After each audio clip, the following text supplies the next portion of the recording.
बहुत कम लोग वीरप्पन से मिले थे, लेकिन उनके बारे में हर जगह खबरें फैली थी। लोग कहते थे कि वीरप्पन जंगल में हाथियों का शिकार किया करते हैं और उन्होंने 2 लोगों का खून भी किया है।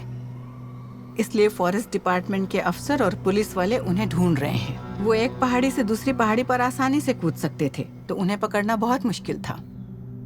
एक बार मुझे याद है उनका गैंग हमारे घर के नजदीक ही एक तराई में आकर रुका हुआ था। वो हमेशा अपनी बंदूक कंधे पर ऐसे ऐसे रख कर चलते थे। वो बंदूक के साथ आगे चलते थे और उनके पीछे 15-20 लोगों की टोली एक कतार में चलती थी। सबके पास बंदूकें होती थी। वो नजारा तो देखने लायक होता था। पास में ही एक बहुत बड़ा सिरिस का पेड़ था। मैं उसके पीछे खड़ी रहती थी। मुझे सिर्फ उनकी मूछें दिखती थी। उन्होंने कहा, मुत्थु इधर आना। मैं डर से बुरी तरह कांप गई थी। मैं हैरान हो गई कि इनको मेरा नाम कैसे पता और ये मुझसे क्या चाहते हैं। उन्होंने कहा, मुत्थु इधर आओ, मुझे तुमसे कुछ पूछना है।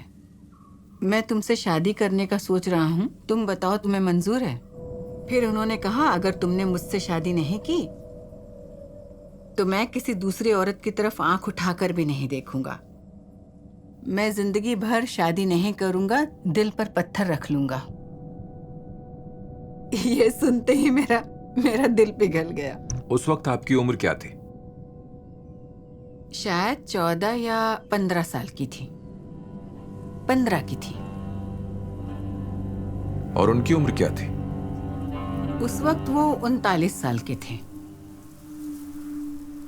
मैंने सोचा नहीं था मेरी जिंदगी में ऐसा मोड़ भी आएगा। कोल्लेगाल के आगे MM हिल्स के जंगल हैं, गहरी घाटियां हैं, पेड़ों से भरे पहाड़ हैं और आप सोच भी नहीं सकते उतनी गहराइयों वाली खाइयां हैं। वहाँ कुछ ऐसी भी जगह हैं जहाँ किसी इंसान ने कभी कदम भी नहीं रखा होगा। और ये ऐसी ही वीरान जगह है जहाँ भारत का सबसे खतरनाक अपराधी रहता था। कर्नाटक और तमिलनाडु के बॉर्डर पर ये एक छोटा सा गांव है, लेकिन कोई भी वीरप्पन के बारे में बात करने को राजी नहीं था। वहाँ के लोग अनपढ़ थे, वहाँ गरीबी थी, भूखमरी थी और इससे बाहर निकलने का सिर्फ एक ही तरीका था और वो ये था कि वहाँ पर चारों तरफ फैले हुए घने जंगल का फायदा उठाया जाए और वीरप्पन ने यहीं से शुरुआत की। क्या आप बता सकते हैं कि जंगल में जुर्म वीरप्पन का कोई मुकाबला ही नहीं था। जंगल में जुर्म, जानवरों को मारना, वीरप्पन इन सब में लीडर था। शायद पिछले 50 साल से या 60 साल से वही लीडर था। और ये मेरी बदकिस्मती थी कि उस वक्त मैं जंगल का DFO था। कुल मिलाकर तकरीबन 15,000 स्क्वायर किलोमीटर के इलाके में वीरप्पन का राज था। वो दूसरे शिकारियों से अलग कैसे था? उसका यकीन, उसकी हिम्मत और बेखौफ होना। 100 में से 99 शिकारी हाथी के आसपास भी नहीं जा सकते थे, लेकिन वीरप्पन हाथी के बहुत पास तक चला जाता था। वीरप्पन वो पहला इंसान था जिसने गोपीनाथम में किसी हाथी को गोली मारी थी। फिर इस काम को ठीक ढंग से करने के लिए उसने एक गैंग तैयार की। उसके पास पैसा आने लगा और धीरे धीरे वो गैंग का लीडर बन गया। हाथियों को मारने का काम हमने अपने इलाके से ही शुरू किया। धीरे धीरे हम बढ़ते गए। जैसे ही पैसा आना शुरू हुआ, हमारा लालच बढ़ गया। ज्यादा पैसे के लिए ज्यादा हाथी मारने लगे। अब उन्हें मारने में कोई हिचक नहीं बची थी। वो बहुत कॉन्फिडेंट था क्योंकि मजल लोडर के साथ गोली चलाना आसान नहीं था, क्योंकि निशाना ठीक लगेगा कि नहीं पक्का नहीं होता। जैसे मौका मिलता वो मार देता, या तो सिर पर या दिल पर। वो छोड़ता नहीं था। उसके अंदर एक खूंखार मुजरिम छिपा था। शायद उसने तकरीबन 1000 हाथी मारे होंगे। और ऐसा वक्त भी आया होगा जब उसने खुद से कहा होगा कि मारने के लिए जंगल में कोई हाथी बचा ही नहीं। उसने सब के सब मार दिए।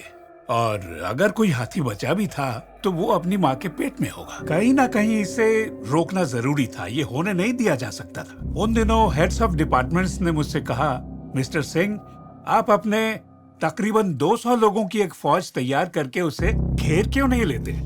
मुझे हंसी आ गई। उन्होंने इलाका देखा नहीं था। विशाल जंगल था, सच में विशाल जंगल। उसे ढूंढना भूसे के ढेर में एक सुई ढूंढने के बराबर था। जंगल में कुछ नहीं दिखता।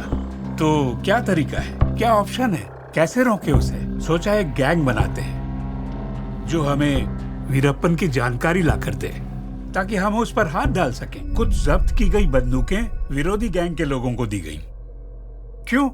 ताकि जैसे ही मौका मिले वो वीरप्पन को मारकर हमें रिपोर्ट कर सकें। तो क्या ये जुर्म नहीं है? 100% ये जुर्म ही है। और ये गैर कानूनी है, ये बिल्कुल गैर कानूनी है। लेकिन पाँव में चुभे बड़े कांटे को बिना छोटे कांटे के कैसे निकाला जा सकता है? हम तभी खून करते थे जब हम पर दबाव डाला जाता था, और उन हालात में हमारे पास कोई दूसरा रास्ता नहीं बचता था। उन लोगों के पास बहुत पैसा है, सरकार का सपोर्ट है, लोग भी हैं, और हमारे पास कुछ नहीं है सिवाय एक बंदूक के। वीरप्पन ने विरोधी गैंग के सब लोगों को मारकर उनकी लाशें कावेरी नदी में फेंक दी। बहुत ही बुरा वक्त था। उन दिनों हालात काबू से बाहर थे। जो कोई भी इनमें से किसी भी इलाके में जाता तो वो बचकर नहीं आता था। फॉरेस्ट डिपार्टमेंट हमेशा इलाके की पुलिस फोर्स से मदद के लिए रिक्वेस्ट करता रहता था कि अगर आप मदद नहीं करेंगे तो हालात काबू से बाहर हो जाएंगे, पर पुलिस डिपार्टमेंट ने मदद नहीं की।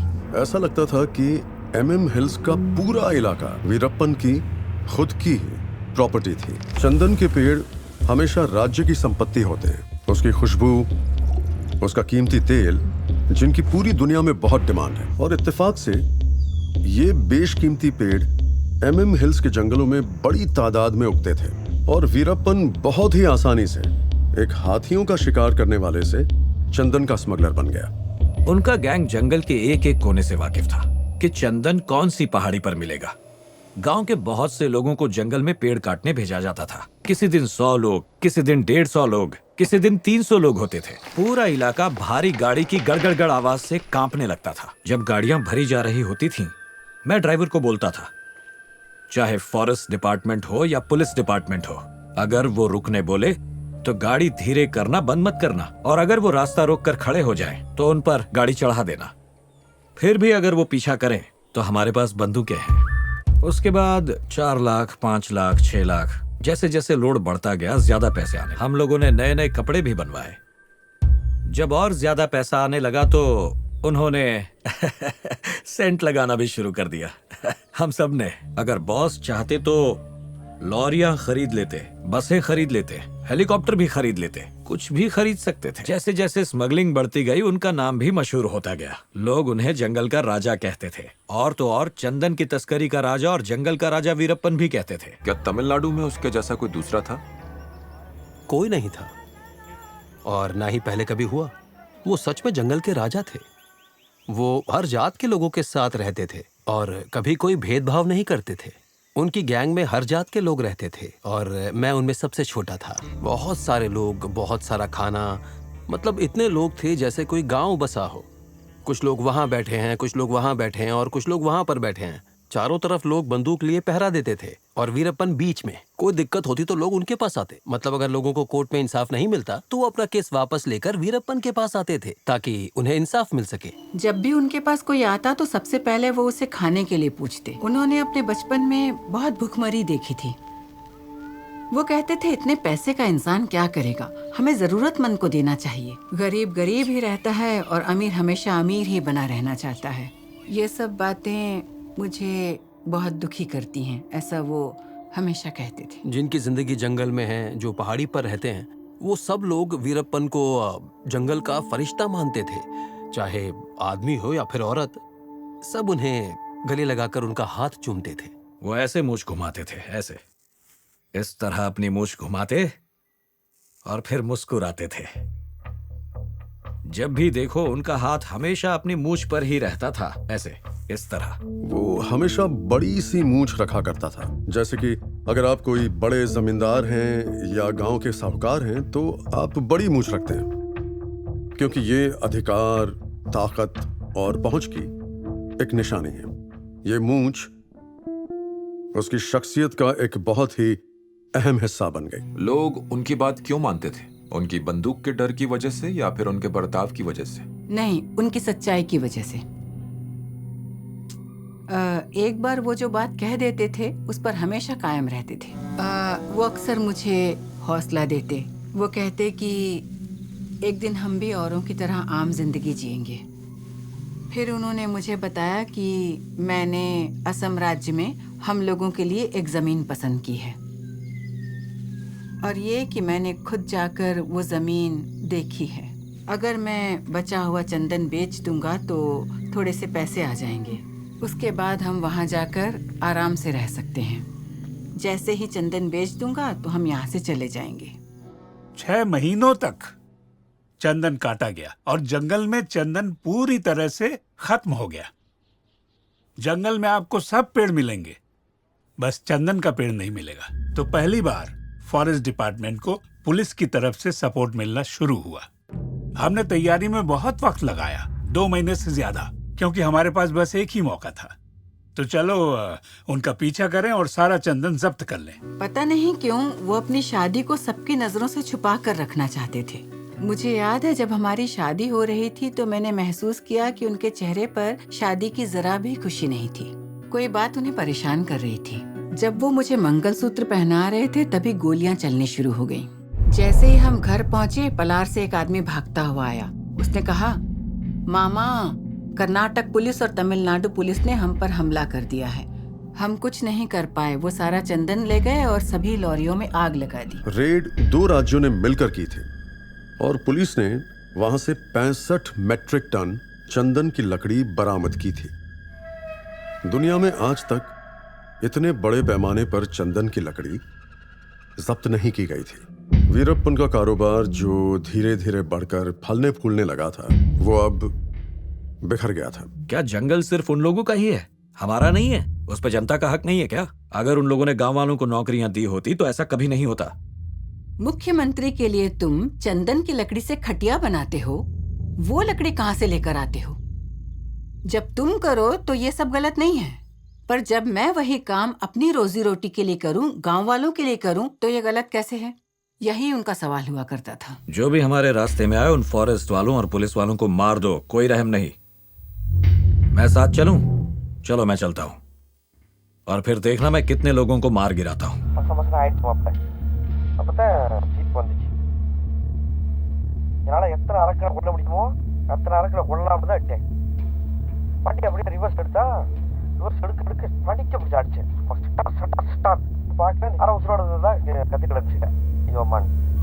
इस हादसे के बारे में सुनते ही मुझे बहुत सदमा लगा। मैं घबरा गया। एक गांव वाले का हौसला इतना बुलंद हो गया कि उसने ताकतवर पुलिस फोर्स पर ही जानलेवा हमला कर दिया। हमने ऐसा पहले कभी नहीं सुना था। तो कर्नाटक सरकार को जवाब देना ही पड़ा और इसीलिए सरकार ने तुरंत वीरप्पन को पकड़ने के लिए एक स्पेशल टास्क फोर्स का फॉर्मेशन किया और उसे STF का नाम दिया गया। 25 ऑफिसर एक बड़े से हेलीकॉप्टर में बैठे। हमने गोपीनाथम क्रॉस किया। नीचे कावेरी नदी दिख रही थी। हेलीकॉप्टर इतना नीचे उड़ रहा था कि हाथी डरकर भाग रहे थे, जंगली सांड भाग रहे थे। जैसे अंग्रेजी मूवी में होता है, रैम्बो जैसी मूवी में। लग रहा था जैसे जंग का मैदान हो। जवानों ने लाइट मशीन गन्स तैयार रखी थी। कवर के लिए रेत के बैग भी बिछे हुए थे। नहीं, मैं नर्वस तो बिल्कुल नहीं था, लेकिन मुझे समझ आ रहा था कि यहाँ पर कुछ तो बहुत बड़ा होने वाला है। मैं अपनी सख्ती के लिए बहुत मशहूर था। मैंने बेंगलोर के बहुत ही मशहूर मर्डर केसेस सुलझाए थे। बेंगलोर में अंडरवर्ल्ड के एक बहुत ही खतरनाक डॉन को गोली भी मारी थी। मैं आपको ये बताना चाहता हूँ कि मैंने डिपार्टमेंट में अपना काफी नाम बनाया था। बतौर पुलिस ऑफिसर मेरी काफी धाक थी, तो वीरप्पन को खत्म करना मेरे बाएं हाथ का खेल था। हमने सोचा था हम जंगल को छानेंगे, वीरप्पन सामने आएगा, हम उसे गोली मार देंगे या पकड़ लेंगे। उसकी गैंग में काफी सारे लोग थे। कुछ औरतें और मुथ्थू लक्ष्मी भी गैंग के साथ थी। ये बिल्कुल किसी चूहे बिल्ली के खेल जैसा था। धीरे धीरे खबर फैल गई और फिर 2-3 दिन तक तो जैसे ही मुझे कोई पुलिस वाला दिखाई देता था तो मैं भागकर कहीं छिप जाती थी। पुलिस वाले घर घर जाकर वीरप्पन के बारे में पूछताछ कर रहे थे। फिर वो मुझे नदी के पार ले गए और हमने पहाड़ियों में एक गुफा के अंदर तकरीबन 1 हफ्ता बिताया। जंगल के अंदर उनके साथ रहने का ये मेरा सबसे पहला तजुर्बा था। 2-3 दिन तक तो मुझे बहुत ही अजीब सा एहसास होता रहा और अपने सपनों में भी मुझे हाथी ही दिखाई देते रहे। मैंने इनसे कहा, आप मर गए तो मैं भी मर जाऊंगी। अगर आप पहाड़ी से कूदोगे तो मैं भी कूदने को तैयार हूँ। ये सब कुछ होता देखकर मेरी उम्मीद जागने लगी थी। मुझे लगा कि तकरीबन 1 साल के अंदर अंदर हम वीरप्पन को पकड़ लेंगे। ये डार्विन की थ्योरी है कि जीत ताकतवर की ही होती है, लेकिन ऑपरेशन में आने वाली मुश्किलों से हम अनजान थे। गर्मियों में हमें बिल्कुल पानी नहीं मिलता था, एक बूंद भी नहीं। हम सुबह सुबह घास पर पड़ी ओस की बूंदें चाटते थे और सर्दियों में बहुत जबरदस्त ठंड पड़ती थी। धुंध भी बारिश की तरह गिरती थी। देखिए, हम पुलिस वाले आर्मी वालों की तरह इतने ट्रेन नहीं थे कि वो सब जेल जाते।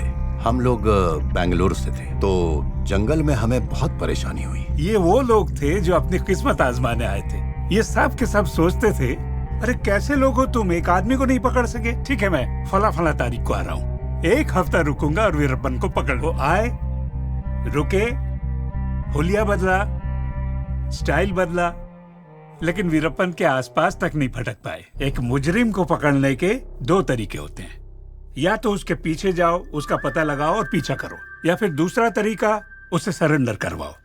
अब सरेंडर कैसे करवाया जाए, उसके लिए उसके दिमाग से खेलना होगा। और इस बात के लिए मैं सीनियर फॉरेस्ट ऑफिसर का नाम लेना चाहूंगा, श्रीनिवास। श्रीनिवास ऐसा इंसान था जिसे यकीन था कि वो लोगों को सुधार सकता है, बिल्कुल गांधी जी की तरह बिना हिंसा के लोगों को सुधारने की कोशिश करता था। वो वीरप्पन को सरेंडर कराना चाहता था, उसे नई जिंदगी देना चाहता था। जहाँ हम जंगल में वीरप्पन की खोज में लगे हुए थे, वहीं श्रीनिवास उसकी गैंग और परिवार वालों के साथ अपना रिश्ता बनाने में लगा हुआ था। उसने गोपीनाथम में अपना घर, अपना हेडक्वार्टर, अपनी जगह बनाई। गोपीनाथम में रहने वाला हर एक इंसान श्रीनिवास को बहुत पसंद करता था। जहां दूसरे अफसरों ने अपनी मांगे हमारे सामने रखी और कहा वीरप्पन को पकड़वाओ, हम मदद करेंगे, लेकिन श्रीनिवास, उनका तरीका अलग था। उन्होंने मंदिर की साफ सफाई करवाई और मरम्मत भी। उन्होंने गरीबों के लिए घर बनवाए, बीमार लोगों का इलाज करवाया, प्रेग्नेंट औरतों को हॉस्पिटल ले जाते थे। जब मैं प्रेग्नेंट थी, मुझे भी हॉस्पिटल ले गए थे। बहुत अच्छे इंसान थे। वो अच्छा तो बिल्कुल भी नहीं था, बस अच्छा बनने का नाटक कर रहा था। वो इस गांव में ये जानने के लिए आया था कि लोग वीरप्पन को भगवान क्यों मानते हैं। वीरप्पन लोगों की मदद करते हैं, सबको प्यार करते हैं, गांव वालों को कोई परेशानी है तो उसे दूर करते हैं। तो अगर मैं भी वैसा करूं जैसा वीरप्पन करते हैं, तो गांव वाले वीरप्पन पर भरोसा करेंगे या फिर डीएफओ पर। इसलिए इनके दिल में उस डीएफओ के लिए बहुत गुस्सा था। लोग श्रीनिवास के बहुत करीब आ गए और धीरे धीरे इन्फॉर्मेशन मिलने लगी। श्रीनिवास एक तरह से एसटीएफ के इकलौते इंचार्ज बन गए। हम लोग बोधमलाई की पहाड़ियों में तकरीबन 1 महीने तक छिप कर रहे। उस वक्त पतझड़ का मौसम था। उन्होंने कहा हम वहाँ गए तो कोई भी हमें ढूंढ नहीं पाएगा, हमारे पास खाना है, हमें कहीं जाने की जरूरत नहीं पड़ेगी। देखिए, जब बात जंगल के अंदर रहने की आती है, जब आप उनमें रहना शुरू करते हैं, तो कुदरत आपसे पेड़ पौधों के जरिए बात करने की कोशिश करती है। मैं आज भी सुनता हूँ कि गैंग के लोग जंगल के जानवरों की ही तरह हमेशा चौकन्ना रहते थे। वो सो रहे हों, जाग रहे हों, कोई भी काम कर रहे हों, लेकिन उनके जो कान होते थे और उनका ध्यान 24 घंटे सिग्नल पर ही रहता था। कोई आया, उन्हें झट से पता चल जाता था। जैसे गौरैया आवाज करती है ना, जैसे ही गौरैया ने किसी पुलिस वाले को आते देखा, तो वैसे ही गौरैयों का झुंड इकट्ठा होकर मेरे पति के पास आकर ची ची करके शोर मचाने लगता था, जैसे कह रही हो पुलिस आ गई है, भागो भागो। सोचो मुझे कैसा लगता होगा। वो बोलते थे तुम यहाँ क्यों आई हो, पुलिस आ गई है, चलो चलो भागो यहाँ से। श्रीनिवास के लिए ये इन्फॉर्मेशन काफी थी कि वीरप्पन बोधमलाई में कहीं जाकर छिपता है। तमिलनाडु पुलिस और कर्नाटक पुलिस ने बोधमलाई इलाके के 25 किलोमीटर के रेडियस को चारों तरफ से घेर लिया था। लेकिन श्रीनिवास ने सब पुलिस वालों को साफ साफ इंस्ट्रक्शंस दी थी कि अगर कहीं भी वीरप्पन दिखे तो उसे मारना नहीं, वीरप्पन पर गोली नहीं चलाना। श्रीनिवास ने सबको बता दिया था। वीरप्पन बाहर आ जाओ, मैं गोली नहीं चलाऊंगा। मैंने सुना श्रीनिवास मेरे पति को आवाज दे रहा था। बहुत टेंशन वाला वक्त था। मैंने कहा मैं प्रेग्नेंट हूँ, अब हम क्या करें। उन्होंने कहा झुक जाओ और बस चलती रहो, उत्तर की तरफ भाग चलते हैं। इस तरह हम उत्तर दिशा में चले गए। हमने बोधमलाई पार कर लिया। वहाँ पहुँचते ही अचानक मेरे पति ने कहा तुम भाग नहीं सकती, अच्छा होगा तुम सरेंडर कर दो। अगर तुम मेरे साथ रहोगी तो मैं कुछ भी नहीं कर पाऊंगा। कहने लगे कि तुम प्रेग्नेंट हो, इसलिए पुलिस तुम्हें कुछ नहीं कहेगी। कितने महीने की प्रेगनेंसी थी? 8 महीने की। मेरे लिए वो बहुत ही मुश्किल वक्त था। श्रीनिवास की वजह से वीरप्पन भाग निकला। पूरी एसटीएफ पुलिस कमांड में थी, लेकिन वो एक फॉरेस्ट ऑफिसर थे। उन्होंने पुलिस वालों को इंस्ट्रक्शंस दी थी कि कोई गोली न चलाए। हम सभी साथी बहुत गुस्से में थे। हम वीरप्पन को उसी वक्त उसी जगह मार सकते थे। बहुत से लोग कहेंगे कि उसने हमें मना किया था इसलिए मैंने गोली नहीं चला। आपको नहीं लगता वो सिर्फ अपनी नाकामी छुपा रहे हैं? कुछ ज्यादा हो गया। लेकिन उसी दौरान श्रीनिवास ने वीरप्पन गैंग के 20 लोगों को सरेंडर करवाया। और ये बात सच है। और वो सब के सब गोपीनाथम में श्रीनिवास के घर में रह रहे थे। क्या आप यकीन करेंगे कि उस कमरे में श्रीनिवास उन 20 लोगों के साथ रह रहा था? और इसकी एक वजह थी, श्रीनिवास उनके जरिए वीरप्पन और उसके बाकी लोगों को पकड़ना चाहता था। श्रीनिवास का मकसद बड़ा था। तब मैं पूरे 2 महीने हॉस्पिटल में थी, 8वां महीना और 9वां महीना। मेरी बच्ची 10वें महीने में पैदा हुई। उसके बाद मैं अपनी माँ के घर चली गई। जब मेरी बच्ची कुछ 8 महीने की थी तो एक दिन मैंने देखा कि डीएफओ श्रीनिवास बंगले की तरफ आ रहा था और जैसे मेरे पति कंधे पर बंदूक रखते थे, ठीक वैसे ही उसके भी कंधे पर बंदूक थी और हमारे 12 लोग उसके पीछे पीछे चल रहे थे, ठीक वैसे ही जैसे मेरे पति के पीछे चला करते थे। ये सब होता देख मुझे उनकी बहुत याद आई। दिल कर रहा था उड़कर उनके पास पहुंच जाऊं। मैं बस यही सोचती रहती थी कि वो क्या कर रहे होंगे या इस वक्त वो कहाँ पर होंगे। जैसे आपको किसी चीज की आदत पड़ जाती है और आप उसके बिना रह नहीं पाते। मेरी हालत भी कुछ वैसी ही हो गई थी। और तभी उनका संदेश मिला कि बच्ची को माँ के पास छोड़कर मेरे पास जंगल में आ जाओ। मैंने अपनी बच्ची को गले लगाया और उसे बहुत प्यार किया। मुझे बहुत रोना आ रहा था और मैंने अपनी माँ से कहा कि माँ, आप थोड़े दिन के लिए मेरी बच्ची को संभाल लो क्योंकि अब मुझे उनके पास जाना होगा। पुलिस ने मुझे ढूंढा नहीं क्योंकि उन्हें डर था कि अगर उन्होंने मुझे हाथ भी लगाया तो मेरे पति उनको जान से मार देंगे।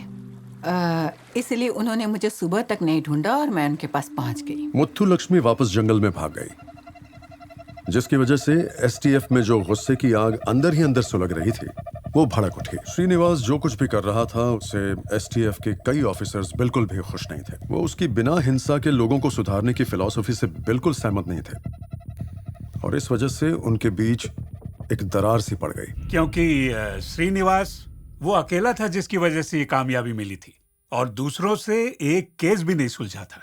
वो एक आदमी भी सरेंडर नहीं करवा पाए, इसलिए पूरा कर्नाटक पुलिस डिपार्टमेंट हताश था। और इसी हताशा को मिटाने के लिए वो लोग श्रीनिवास के खिलाफ अफवाहें फैलाने लगे। मारी वीरप्पन की सबसे चहीती बहन थी। श्रीनिवास ने उसे काम दिया, उसे नर्स की नौकरी दी और मारी श्रीनिवास पर बहुत भरोसा करने लगी। तो श्रीनिवास मरियम्मा को शाम 6 या 7 बजे अपनी जीप में बिठाते थे। सारे गांव वाले देखते थे, पुलिस वाले देखते थे और उनके बारे में गॉसिप शुरू कर दी। यहाँ तक कि कांस्टेबल भी बातें करने लगे थे कि श्रीनिवास का मरियम्मा के साथ चक्कर चल रहा है। गांव में अफवाहें फैल रही थी।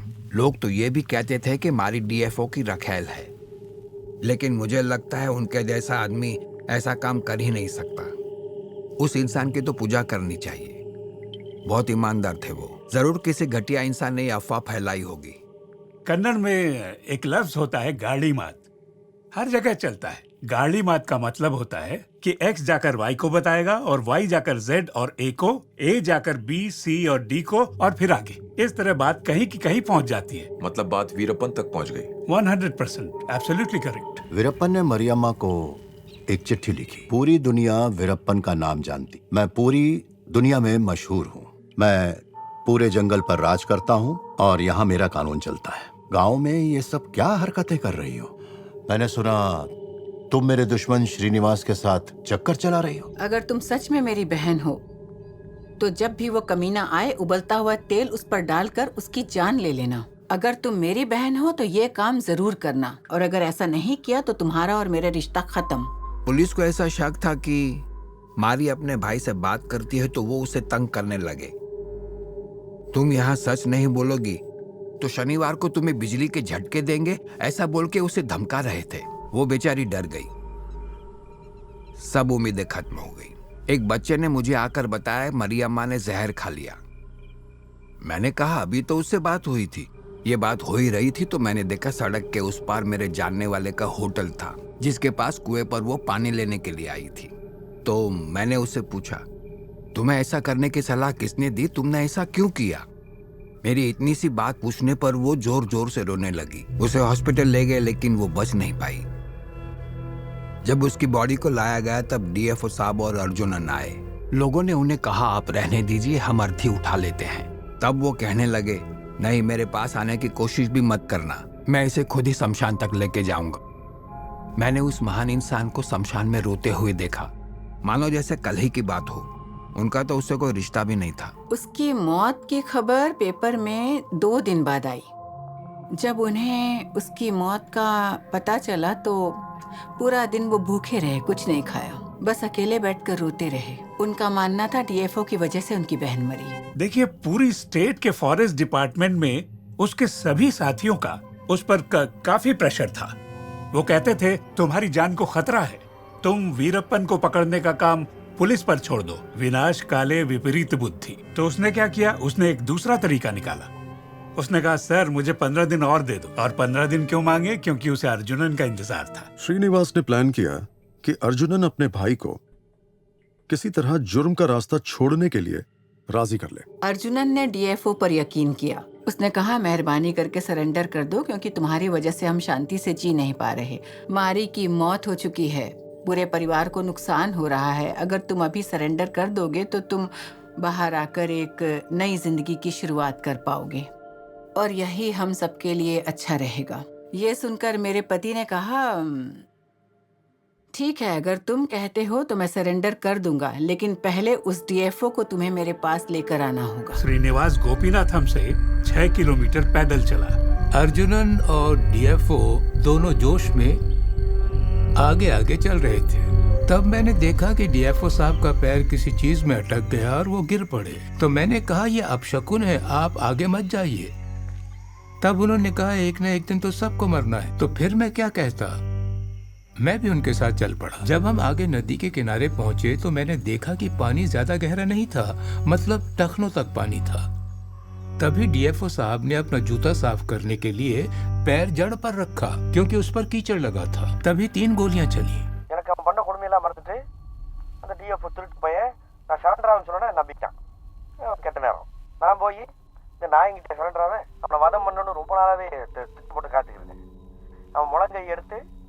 அத்தோடைய வெட்டேன். என்னை பிடிச்சி இந்தியா லெவலில் பதக்கம் வாங்க என்னெல்லாம் ட்ராமா பண்ணேன். என் தங்கச்சி சாப்புக்கு காரணமானவன்ல நீ வா. மண்ணெண்ணியை ஊற்றி அவன் மேலே நெருப்பு பட்டாச்சு. அவன் மூஞ்சில் நெருப்பு வச்சு கருக்கி அவன் பண்ண துரோகத்துக்கு அப்போ பெரிய அடங்கலை. கழுத்தோட தலைகாயை வெட்டி அது எடுத்துட்டு வந்து. कुछ इंसान ऐसे होते हैं जिन्हें कभी नहीं सुधारा जा सकता। सुधरने का सवाल ही नहीं पैदा होता। आप चाहे उन्हें किसी भी तरह की सहूलियत दे दो, इस तरह के लोग कभी सुधर ही नहीं सकते। वो एहसास बहुत ही बुरा था। आपको लगेगा कि हमें पता था ये होगा, उसने हमारी बात नहीं सुनी। हमने कहा था ऐसा होगा, पर उसने एक नहीं सुनी। हर कोई बस अपना सिर पीट रहा था और यही कह रहा था। लोगों ने उन्हें कैंप में छोड़ दिया। जैसे ही सारी औरतों ने उन्हें देखा वो रो पड़ी। हमने उन्हें छुआ, लगा एक अच्छा इंसान चला गया। क्या बर्बादी ही मकसद है? हमें कुछ नया बनाना चाहिए। जिंदगी ऐसे बर्बाद क्यों करें? ऐसे इंसान बहादुर नहीं बनता, बिल्कुल भी नहीं। फिर चाहे वो कोई भी हो। सिर नहीं था, चेहरा ही तो पहचान होती है। उनकी आंखें, उनकी मुस्कान, वही तो उनकी असली खूबसूरती थी। जब सिर ही नहीं रहा तो देखने के लिए बचा क्या? बताओ।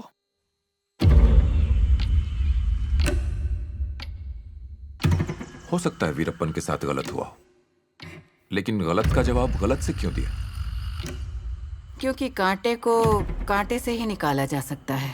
श्रीनिवास की मौत के बाद हर पुलिस अफसर के दिमाग में एक ही चीज थी, जहां भी वीरप्पन या उसका कोई गैंग मेंबर दिखे वहीं उसे गोली मार दो। उसने सरेआम बेखौफ होकर जिस तरह पुलिस वालों का डट कर मुकाबला किया, वो देखा जाए तो एक हद तक हैरान कर देने वाला, शॉकिंग, थ्रिलिंग और दिल को दहला के रखते ऐसा था। मैंने कहीं सुना था जब वो छोटे थे तो अपने हाथों से जंगली छिपकली पकड़ लेते थे। जब भी वो उसे पेड़ के अंदर जाते देखते थे तो वो बिना डरे पेड़ के अंदर हाथ डालकर उसे खींचकर बाहर निकाल लेते थे। कभी कभी छिपकली नुकीले पंजों से इनके हाथों को नोच लेती थी, क्योंकि कुछ काफी बड़ी होती थी, और कुछ तो ऐसे नोचती थी कि इनके हाथों का पूरा मांस निकल जाता था। लेकिन वो छोड़ते नहीं थे, उसे पकड़े रखते थे। ठीक वैसे ही पुलिस ने अपनी तरफ से बहुत कोशिश की कि वीरप्पन को किसी भी हालत में पकड़ लिया जाए। दोनों राज्यों की सरकार ने कहा कि चाहे कुछ भी करना पड़ जाए, चाहे कितना भी पैसा खर्च हो, लेकिन वीरप्पन बचना नहीं चाहिए। वो हमें हर हाल में चाहिए, चाहे जिंदा या मुर्दा। जब एक पूरी की पूरी फौज आपके पीछे लगी हो तो चाहे कोई कितना भी बहादुर क्यों ना हो, भागेगा ही। लेकिन इस केस में उसने ऐसा नहीं किया, बल्कि आदतन मुड़कर आंखों में आंखें डालकर चुनौती दी और कहा, पकड़ सकते हो तो पकड़ लो।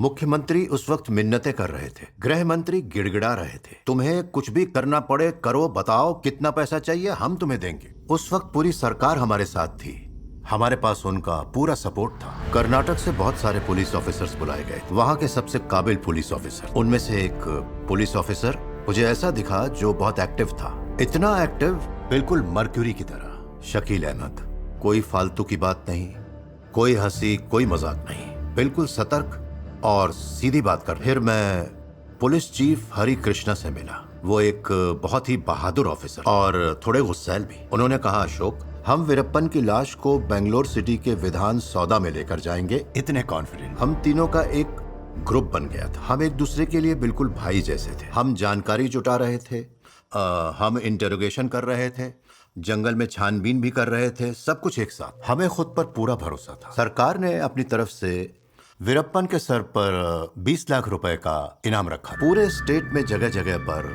उसके पोस्टर्स लगाए गए। ये रकम देख के सब लोग बहुत हैरान थे, मतलब 1991 में 20 लाख रुपए बहुत बड़ी रकम हुआ करती थी। वीरप्पन का एक खास आदमी पकड़ा गया, गुरुनाथ आचार्य। वो बहुत ही खतरनाक गैंग मेंबर था और गैंग के हथियारों की जिम्मेदारी उस पर थी। गुरुनाथ वो पहला मेंबर था जो पब्लिक की दी गई इंफॉर्मेशन की मदद से मारा गया था। तो लोगों में भी थोड़ी उम्मीद और हौसला जागा कि पुलिस वीरप्पन को पकड़ लेगी। मुझे कहना पड़ेगा कि शकील अहमद ने बहुत बहादुरी से ये काम किया था। एसटीएफ बहुत ताकतवर हो गई थी और सबको लगता था कि वीरप्पन को किसी भी वक्त मारा जा सकता है। हम बहुत ओवर कॉन्फिडेंट हो गए थे, पुलिस जो भी करेगी वो उसका जवाब देगा। किसी ने सोचा भी नहीं होगा कि वो अपनी तकरीबन 20 लोगों की टोली के साथ रामापुरा में घुस आएगा। एक गांव वाले ने मुझे बताया कि उसने रात के सन्नाटे में कुछ आवाज सुनी, वो रैट टैट टैट जैसी कुछ आवाज थी। उसने कहा, लगता है किसी ने खेतों में पानी का पंप चालू कर दिया है,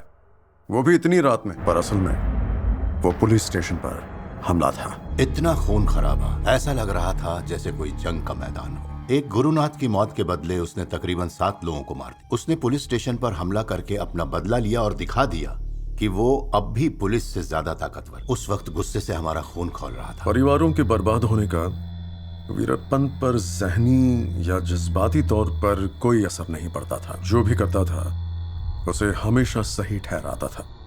उसने बहुत सारे लोगों को बेदर्दी से मार डाला था, जिसका उसे किसी भी तरह का कोई पछतावा नहीं था। अभी रामापुरा पुलिस स्टेशन के हमले को तकरीबन 15-20 दिन ही हुए थे कि मैंने अपने दूसरे बच्चे को जन्म दिया। हम एक जगह से दूसरी जगह जाकर छुपते फिर रहे थे। वैसे आपको क्या लगता है कि छुपना बहुत आसान है? हर रोज 40-50 किलोमीटर पैदल चलते थे। टीम का कोई भी आदमी जोर से बात नहीं कर सकता था। अगर मुझे उनसे कोई बात करनी होती थी तो उनके बहुत नज़दीक जाना पड़ता था, या फिर उन्हें कुछ ऐसे इशारा करना पड़ता था, या फिर चुटकी बजानी पड़ती थी, और फिर हम नल्लूर के पास पहुंच गए। हमारे लिए वहां रहना सुरक्षित था। मेरे पति अच्छे से जानते थे कि वहां पर किस पर भरोसा किया जा सकता है और किस पर नहीं। गांव में बहुत तनाव था। नल्लूर इलाके में नर्क जैसे हालात थे। पुलिस ने नल्लूर गांव में आकर गोलीबारी करनी शुरू कर दी और घरों में आग लगा दी। आप नल्लूर गए थे सर? हाँ, बहुत बार। वहाँ के लोग कैसे थे और क्या करते थे? वहाँ के लोगों ने पुलिस का साथ बिल्कुल नहीं दिया। वो बहुत ही अड़ियल किस्म के लोग थे, ना तो कोई मदद की और ना ही मुंह खोला। तो नल्लूर को भी जला दिया गया था, है ना? जैसे घरों को आग लगा दी गई थी। पुलिस ने किया था या हाँ, शायद कुछ तो हुआ था वहाँ, मुझे अब ठीक से याद नहीं। इनके बहुत सारे रिश्तेदार वहाँ रहते थे। 2-3 परिवारों को वो जगह पता थी जहाँ हम छिपे थे। क्या आपको पता है ये किस पुलिस ऑफिसर ने किया था? ये उनको पता था? शकील अहमद ने।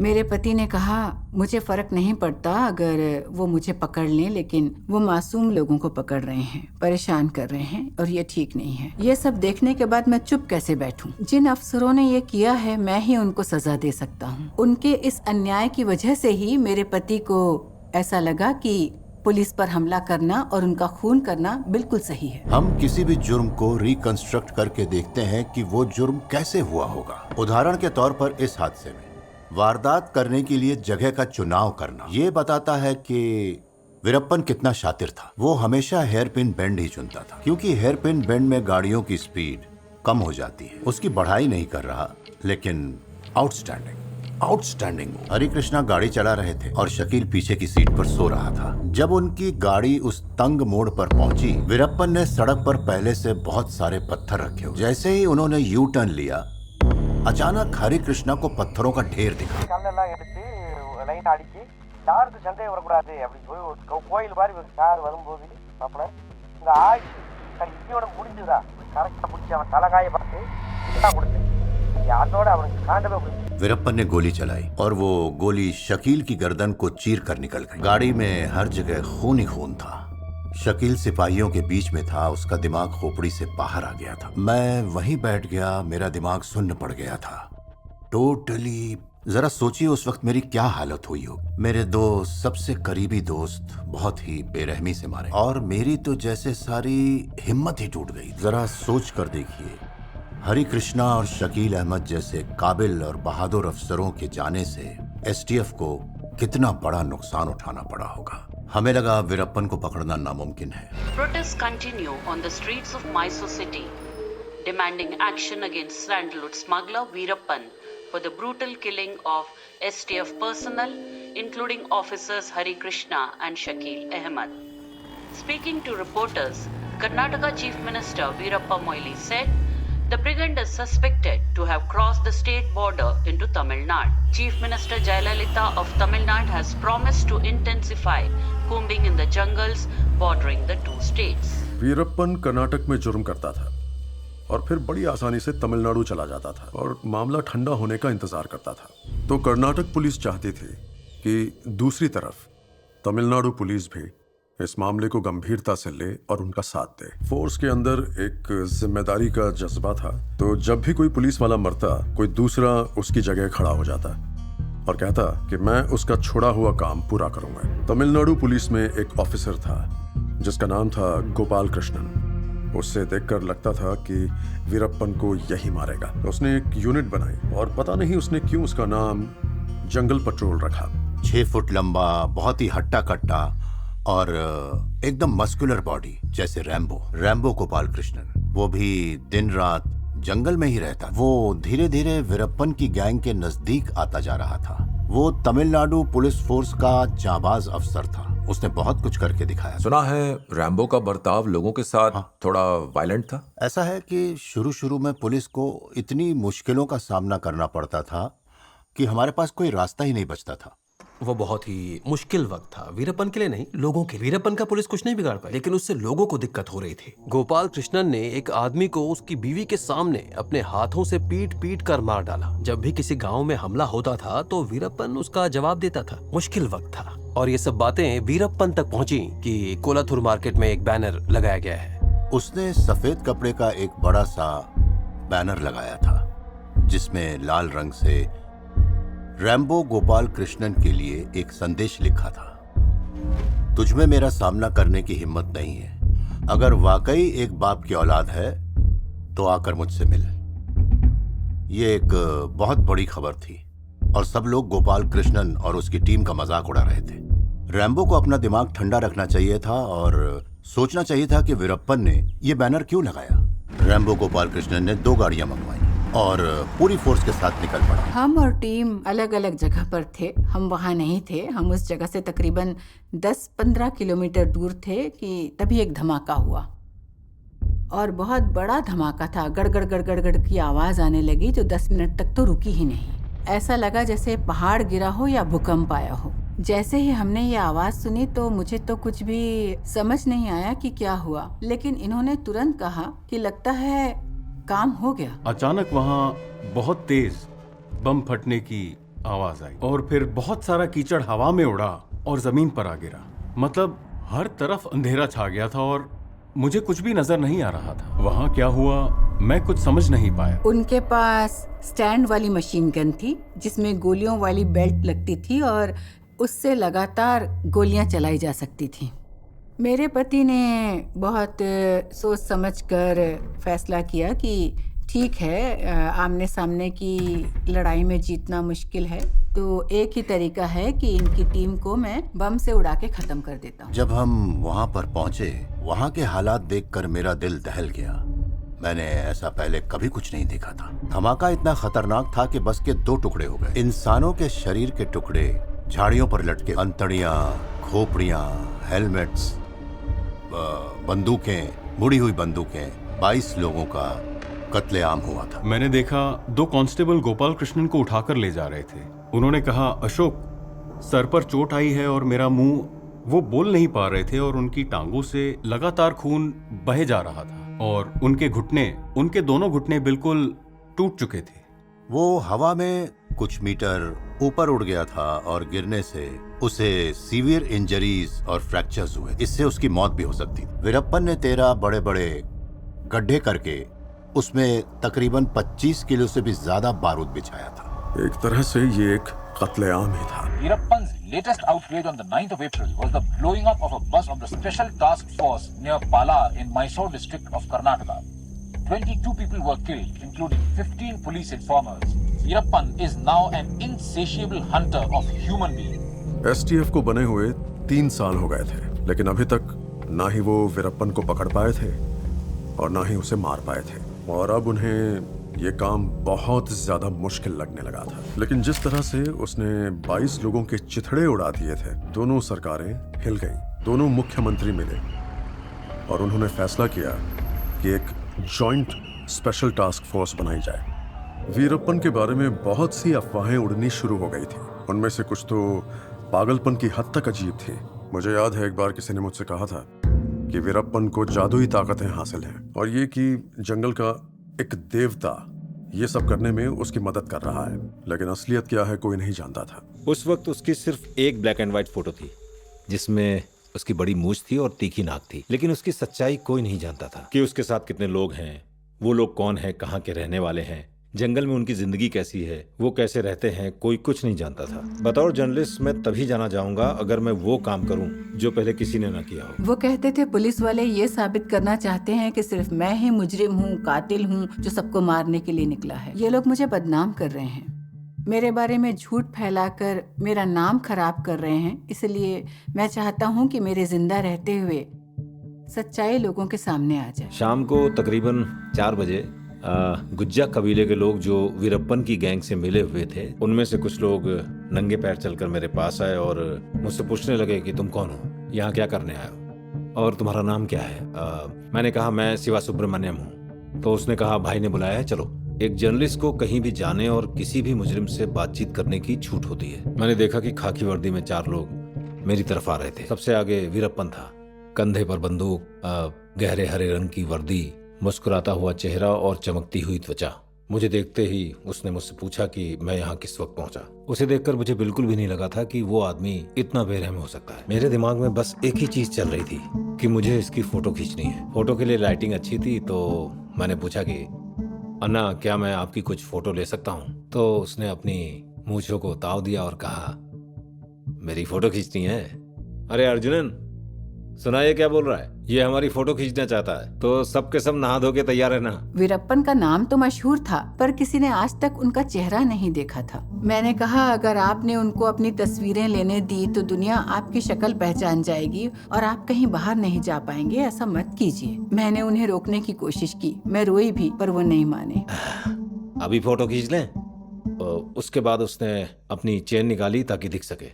मैं खुश था क्योंकि आज मैंने वो हासिल कर लिया जो आज तक कोई नहीं कर पाया। इतनी सारी तस्वीरें, राइफल पकड़े हुए, घात लगाए हुए, कैमोफ्लाज, हाथ में बंदूक लिए, यूनिफॉर्म पहने चलते हुए। हमें उसके गैंग के सभी लोगों की फोटोज मिली जो कि पहली बार हुआ था। यही उसकी सबसे बड़ी गलती थी। फिर हमने हर गैंग मेंबर का फैमिली ट्री बनाया, रिश्तेदार, रिश्तेदारों के दोस्त। हमें पता चला वो कौन लोग हैं जो उसे राशन देते हैं, उसे जानकारी देते हैं और ऐसे लोग जो गैंग की ताकत है। इंटेलिजेंस ने अपना काम शुरू कर दिया। हमने उसकी बेरहमी देखी थी और बहुत करीब से देखी थी। ऐसी ऐसी चीजें जो जिंदगी में ना तो कभी देखी थी और ना ही कभी सुनी थी। हम उस वक्त बहुत ही खूंखार बन गए थे, बिल्कुल भी रहम नहीं, जिसे कोई भी ह्यूमन राइट वाला या कानून वाला कभी नहीं समझ सकता था, कोई भी नहीं। इस चीज की गंभीरता और अहमियत वही आदमी समझ सकता था जो इस ऑपरेशन से जुड़ा हुआ था। और उसी दौरान एक बहुत ही पावरफुल पुलिस ऑफिसर सामने आया जो कर्नाटक से था। नाम था शंकर महादेव बिद्री। वो बहुत ही काबिल और बहादुर ऑफिसर था।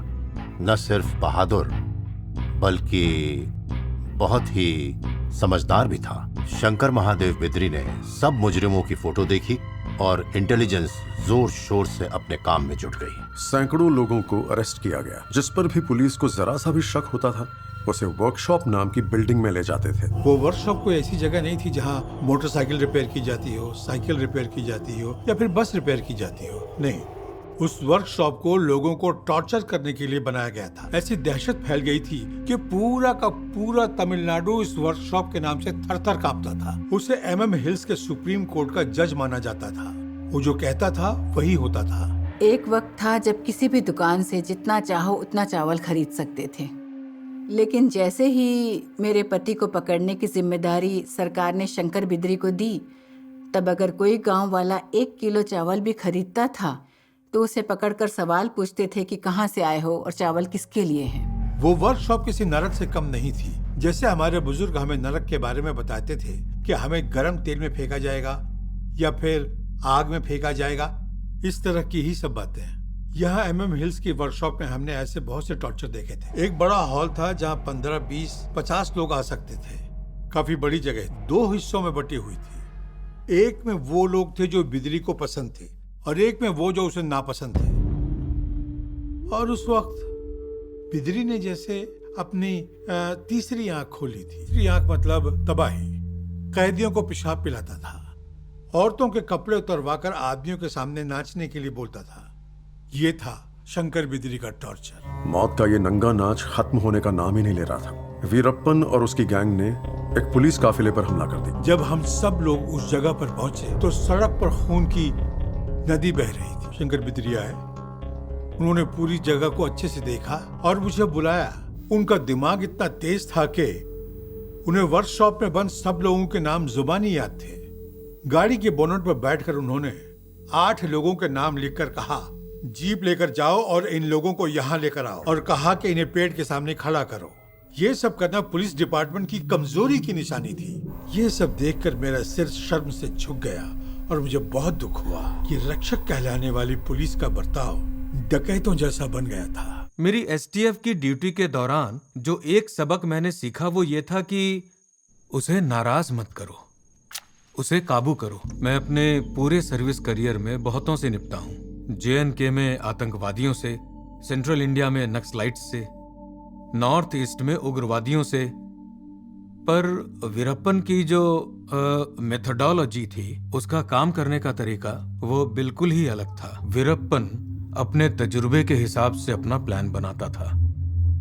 उसने गरिल्ला वारफेयर के बारे में पढ़कर नहीं सीखा था, बल्कि वो एक पैदाइशी गरिल्ला था। वीरप्पन का घात लगाना बिल्कुल ऐसा था जैसे जानवर शिकार करता हो। जब शिकारी हाथी का शिकार करता है तो उसे पता होता है हाथी कहाँ आएगा। उसे पता होता था कि किस जगह जाल बिछाने से दुश्मन आएगा और हर हाल में मारा जाएगा। उसने इस काम में महारत हासिल कर ली थी, नहीं तो वीरप्पन इतने वक्त तक जिंदा नहीं रह पाता। इसीलिए बहुत सारे लोग जंगल में जाते थे और मारे जाते थे। मैंने सोचा ऐसा बिल्कुल नहीं होना चाहिए। शायद हम ये सब होने से रोक सकते थे। जहाँ गरिल्ला वॉरफेयर टैक्टिक्स का इस्तेमाल हो रहा हो, वहाँ हमें एंटी गरिल्ला टैक्टिक्स का इस्तेमाल करना होगा। इसीलिए ये इंटेलिजेंस बेस्ड ऑपरेशन होना चाहिए, जिसमें काबिल कमांडो होंगे जो जंगल में जाकर रहेंगे और सही वक्त आने पर उस पर हमला कर देंगे। जंगल के अंदर वीरप्पन ताकतवर था, क्योंकि वो जंगल में ही पैदा हुआ, वहीं पला बढ़ा और वही उसका घर था। जैसे हमें अपने घर के आसपास के बारे में सब कुछ पता होता है। जैसे रात के वक्त अगर हमें बाथरूम जाना हो तो रोशनी की जरूरत नहीं पड़ती, बिल्कुल वैसे ही जंगल उसका घर था। तो उसने धीरे धीरे और लोगों को अपनी गैंग में शामिल किया, जैसे एक चलता फिरता गांव हो। मैंने वीरप्पन के तरीके से सोचना शुरू किया और ये सोचता कि अगर मैं उसकी जगह होता तो भागने के लिए कौन सा रास्ता इस्तेमाल करता। और फिर मैंने वही रास्ता चुना। मैंने उस रास्ते में आने वाले सभी गांवों में जाकर अपने खबरी तैयार किए। मैंने ये नहीं बताया कि मुझे वीरप्पन की तलाश है, सिर्फ इतना कहा कि जंगल में कोई अजनबी या कोई हलचल दिखे, कुछ भी हो तो मुझे बताना। तो गांव वालों ने उस इलाके में कुछ लोग देखे जिन्हें वो नहीं जानते थे। तो हमें खबर आती है कि 15-20 तस्कर देखे गए हैं। तो इससे मैंने अंदाजा लगा लिया कि हो ना हो वीरप्पन का गैंग इसी इलाके में कहीं पर छुपा है। सिर्फ उसी की गैंग में 100 से ज्यादा आदमी और औरतें थीं। ये जो नवाज था वो भी गोपाल कृष्णन की ही तरह वीरप्पन को किसी भी हाल में पकड़कर अपना नाम बनाना चाहता था। तो यह जिस जोश से वीरप्पन की खोज कर रहा था, उससे वीरप्पन को लोगों ने उसके बारे में बता दिया। उन्होंने पूरी गैंग को इकट्ठा होकर अपने पास आने को बोला और कहने लगे, देखो मेरी जिंदगी में अब बहुत मुश्किलें आने वाली हैं, इससे आप लोगों को भी खतरा होगा, इसलिए ये जानने के बाद जिसको मुझ पर भरोसा है वो रुक सकते हैं। अब हम लोग पश्चिम की तरफ जाएंगे। मिंचुगुली बोली में हम रुक गए। वहाँ एक छोटी सी घाटी थी और घाटी में एक तरफ नदी बह रही थी और जंगल बहुत ही घना था और बहुत बड़े बड़े पेड़ थे, अलग अलग तरह के पेड़ इतने घने थे कि दिन में भी दिखाई नहीं देता था। तो इन्होंने फैसला किया कि हम लोग अब यहीं रुकेंगे। इस तरह हमने कुछ दिन वहीं पर बिताए। रुकने के बाद ये मुझसे कहने लगे कि राशन खत्म हो रहा है और हमारे पास राशन के लिए पैसे नहीं हैं।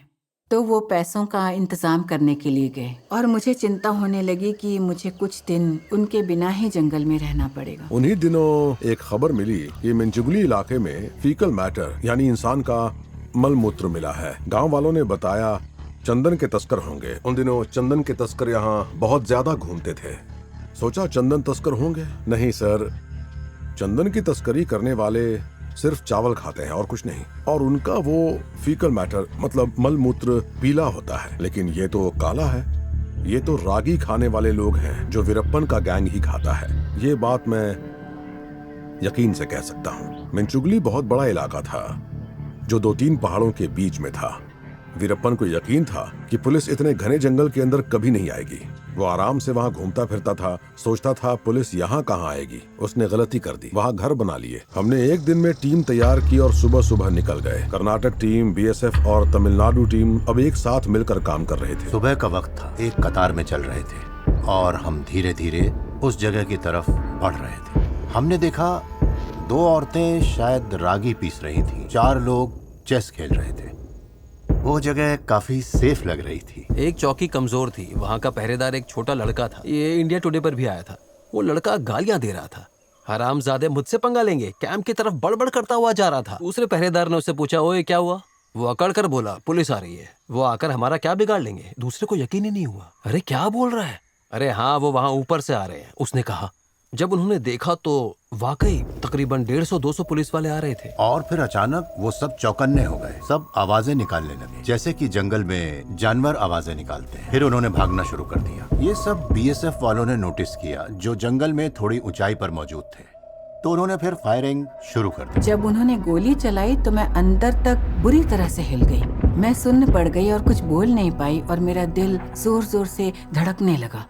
मेरे शरीर में हिलने डुलने की जैसे ताकत ही नहीं बची। भागने की जगह नहीं थी। मुझे पता था अगर मैं भागी तो वो मुझे मार देंगे। तो मैं वहीं पर एक बांस का पेड़ पकड़कर अपने घुटनों के बल ऐसे बैठ गई और खामोश देखती रही। पुलिस एक तरफ से आकर गोलियां चलाने लगी।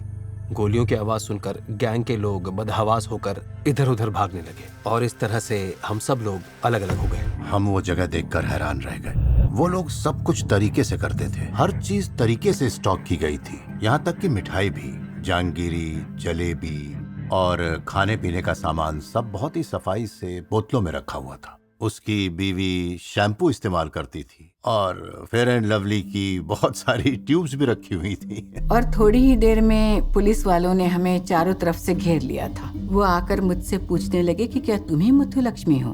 मैंने कहा मुथु लक्ष्मी हूँ, इसीलिए तो मुझे पकड़ा है। फिर उन्होंने मेरी आंखों पर काला कपड़ा बांध दिया। जब वीरप्पन गए थे तो मिंचकुली में कुल मिलाकर 157 लोगों का गैंग छोड़कर गए थे। इसमें आदमी थे, औरतें थीं और बच्चे थे। सब मिलाकर 157 लोग थे। और जब वो वापस आए तो उन्हें कोई नहीं दिखा। उन्होंने अपने गैंग को इकट्ठा करने की हर मुमकिन कोशिश की, लेकिन कोई भी नहीं मिला। पुलिस ने सबको पकड़ लिया था, फिर एक एक करके मारना शुरू कर दिया। आदमी, औरत, बच्चे, किसी को भी नहीं छोड़ा, सबको मार दिया। इससे वीरप्पन को बहुत सदमा पहुंचा। वीरप्पन का गैंग पूरे जंगल में तितर बितर हो गया था, लेकिन सब पकड़े गए। हमने सबको पकड़ लिया और एनकाउंटर भी हुए, कुछ को अरेस्ट किया और कुछ को मार दिया। मैं उसकी गैंग के 13 मेंबर्स को मार पाया था। अगर मैं कुछ और वक्त एसटीएफ में रहता तो वीरप्पन को भी मार देता, और वही हरि कृष्णा और शकील अहमद के लिए मेरा बदला होता। जब वीरप्पन की पूरी गैंग में सिर्फ 6 लोग ही रह गए थे तो वीरप्पन को पता चल गया था कि उसका अंत आ गया, अब वो नहीं बचेगा। और इसका पूरा क्रेडिट सबसे पहले जाता है शंकर महादेव बिद्री को, एक्सीलेंट कमांडर इन चीफ। उन्होंने कहा, हमने मुत्थु लक्ष्मी को पकड़ लिया है। दिखने में वो इतनी ज्यादा खूबसूरत थी कि अगर वो किसी ब्यूटी कॉन्टेस्ट में जाकर हिस्सा लेती तो फर्स्ट प्राइज उसे ही मिलता। किसी भी औरत को देखो तो वो आपको 300 या 400 ग्राम सोना पहने मिलेगी, लेकिन मुत्थु लक्ष्मी ने 750 ग्राम सोना पहना हुआ था। वो सारे के सारे लोग मुझे देखने के लिए आ गए थे। सोचा भी नहीं था कि मुझे इसलिए देख रहे हैं कि मैं वीरप्पन की बीवी हूँ। मेरे तो दिमाग में यही चल रहा था कि ये लोग मेरे साथ क्या करेंगे। पता नहीं बिद्री कहाँ था, लेकिन मुत्थु लक्ष्मी को कैंप में लाने के 10 मिनट के अंदर ही न जाने वो वहाँ पर कैसे आ गया। वो अपनी बुलेट प्रूफ कार में आया था। Shankar Bidri India today magazine लेकर मेरे पास आया और बोला, पता है ये कौन है? उसने मुझे मैगजीन दिखाई, उसमें मेरी फोटो थी। मैंने कहा मुझे पता है। फिर उसने पूछा कौन है ये? मैंने कहा मैं हूँ। इतनी फेमस हो कि इंडिया टुडे में तुम्हारी फोटो आएगी? उसने फिर पूछा। मैंने कोई जवाब नहीं दिया। जब पुलिस ने मुझे पकड़ा तो मेरे पति को इस बात पर बहुत गुस्सा आया। फिर उन्होंने सोचा कि मैं एक आदमी हूँ और अब अकेला भी हूँ तो मैं जो चाहे कर सकता हूँ, तो इससे वो बेखौफ हो गए। वैसे तो वो पहले से ही काफी बेखौफ थे, लेकिन हुआ ये कि अब उन्हें कुछ भी खोने का कोई डर नहीं रहा। 1993 में जो नरमी और खुशी मैंने वीरप्पन के चेहरे पर देखी थी वो गायब हो चुकी थी। उसका चेहरा काला पड़ गया था। पता नहीं, शायद उसके मन का कोई दुख उसके चेहरे पर दिख रहा था। हमसे बात करते करते उसने मुझसे पूछा, क्या ये हो सकता है कि फोटो की जगह मेरा वीडियो बनाकर मूवी की तरह चला सकते हो? मैंने कहा हाँ, क्यों नहीं, बिल्कुल मूवी की तरह चला सकते हैं। जैसे ही वीरप्पन का वो इंटरव्यू टेलीकास्ट होना शुरू हुआ, वैसे ही पूरा का पूरा तमिलनाडु, एक एक इंसान मानो जैसे टीवी से चिपक सा गया। गुजरते सालों के साथ वीरप्पन ने बहुत सारे इंटरव्यू देना शुरू कर दिया, और जैसा कि आप सोच सकते हैं उसे बहुत जबरदस्त कामयाबी मिली। இன்னைக்கு ஒரு பிரச்சனை நடக்குது நாட்டுல, அது ஒரு சும்மா ஒரு வில்லேஜ்ல நடக்குது, அந்த வில்லேஜுக்கு மட்டும் தான் தெரியுது। அரசியல்வாதிகளுக்கு ஒரு நியாயம், தனி மனிதனுக்கு ஒரு நியாயம்। उसने कहा, तुम हमारे रक्षक हो, हमारे भगवान हो। मैंने एक बूढ़ी औरत को वीरप्पन के लिए ऐसा बोलते सुना। ये देखकर बहुत ज्यादा हैरानी तो होती थी, साथ में ताज्जुब भी होता था कि उसके अंदर की अकड़ और अक्कड़पन अब भी कायम है, और वो एक बहुत ही बेखौफ तरीके से बड़े बड़े पॉलिटिशियंस और ब्यूरोक्रेट्स के नाम ले रहा था और उन्हें बता रहा था कि राजनीति कैसे करनी चाहिए। तो ये खेल चलता रहा। कर्नाटक पुलिस ने मुझे लाठियों से मारा,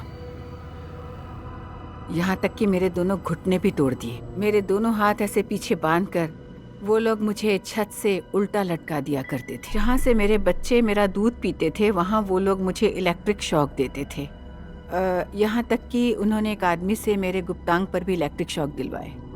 मेरी इतनी बुरी हालत थी कि मैं चल भी नहीं पाती थी। तभी तमिलनाडु पुलिस तक किसी तरह मेरी गिरफ्तारी की बात पहुंच गई। उन्होंने मेरी हिफाजत के लिए 2 पुलिस अफसर भेजे। जब वो मुझे पेशी के लिए ले जा रहे थे तो उन्होंने कहा कि तुम कोर्ट में बयान देना कि तुम अपनी मर्जी से पुलिस के साथ आई हो, और ये कहा कि अगर मैंने ऐसा नहीं किया तो वो मुझे कोर्ट में यूं ही छोड़ देंगे, जहाँ से कर्नाटक पुलिस मुझे फिर से उठा कर ले जाएगी। फिर उन्हें जो करना है करेगी, हमारी कोई जिम्मेदारी नहीं होगी। मैंने पुलिस को सब कुछ बता दिया कि इस वक्त हम लोग इस जगह पर थे, और जब यह हादसा हुआ तो उस वक्त हमारा पूरा गैंग यहाँ रह रहा था, और मैं करती भी क्या, मैंने सब बता दिया। उन्होंने जो कुछ मुझसे पूछा मुझे वो सब बताना पड़ा। और फिर एक दिन मेरी माँ और मेरी बड़ी बहन मेरी बड़ी बेटी को मुझसे मिलाने के लिए लेकर आए। मेरी बच्ची को तो ये भी नहीं पता था कि मैं उसकी माँ हूँ, क्योंकि वो बहुत छोटी थी जब मैं उसे अपनी माँ के पास छोड़कर इनके पास चली गई थी।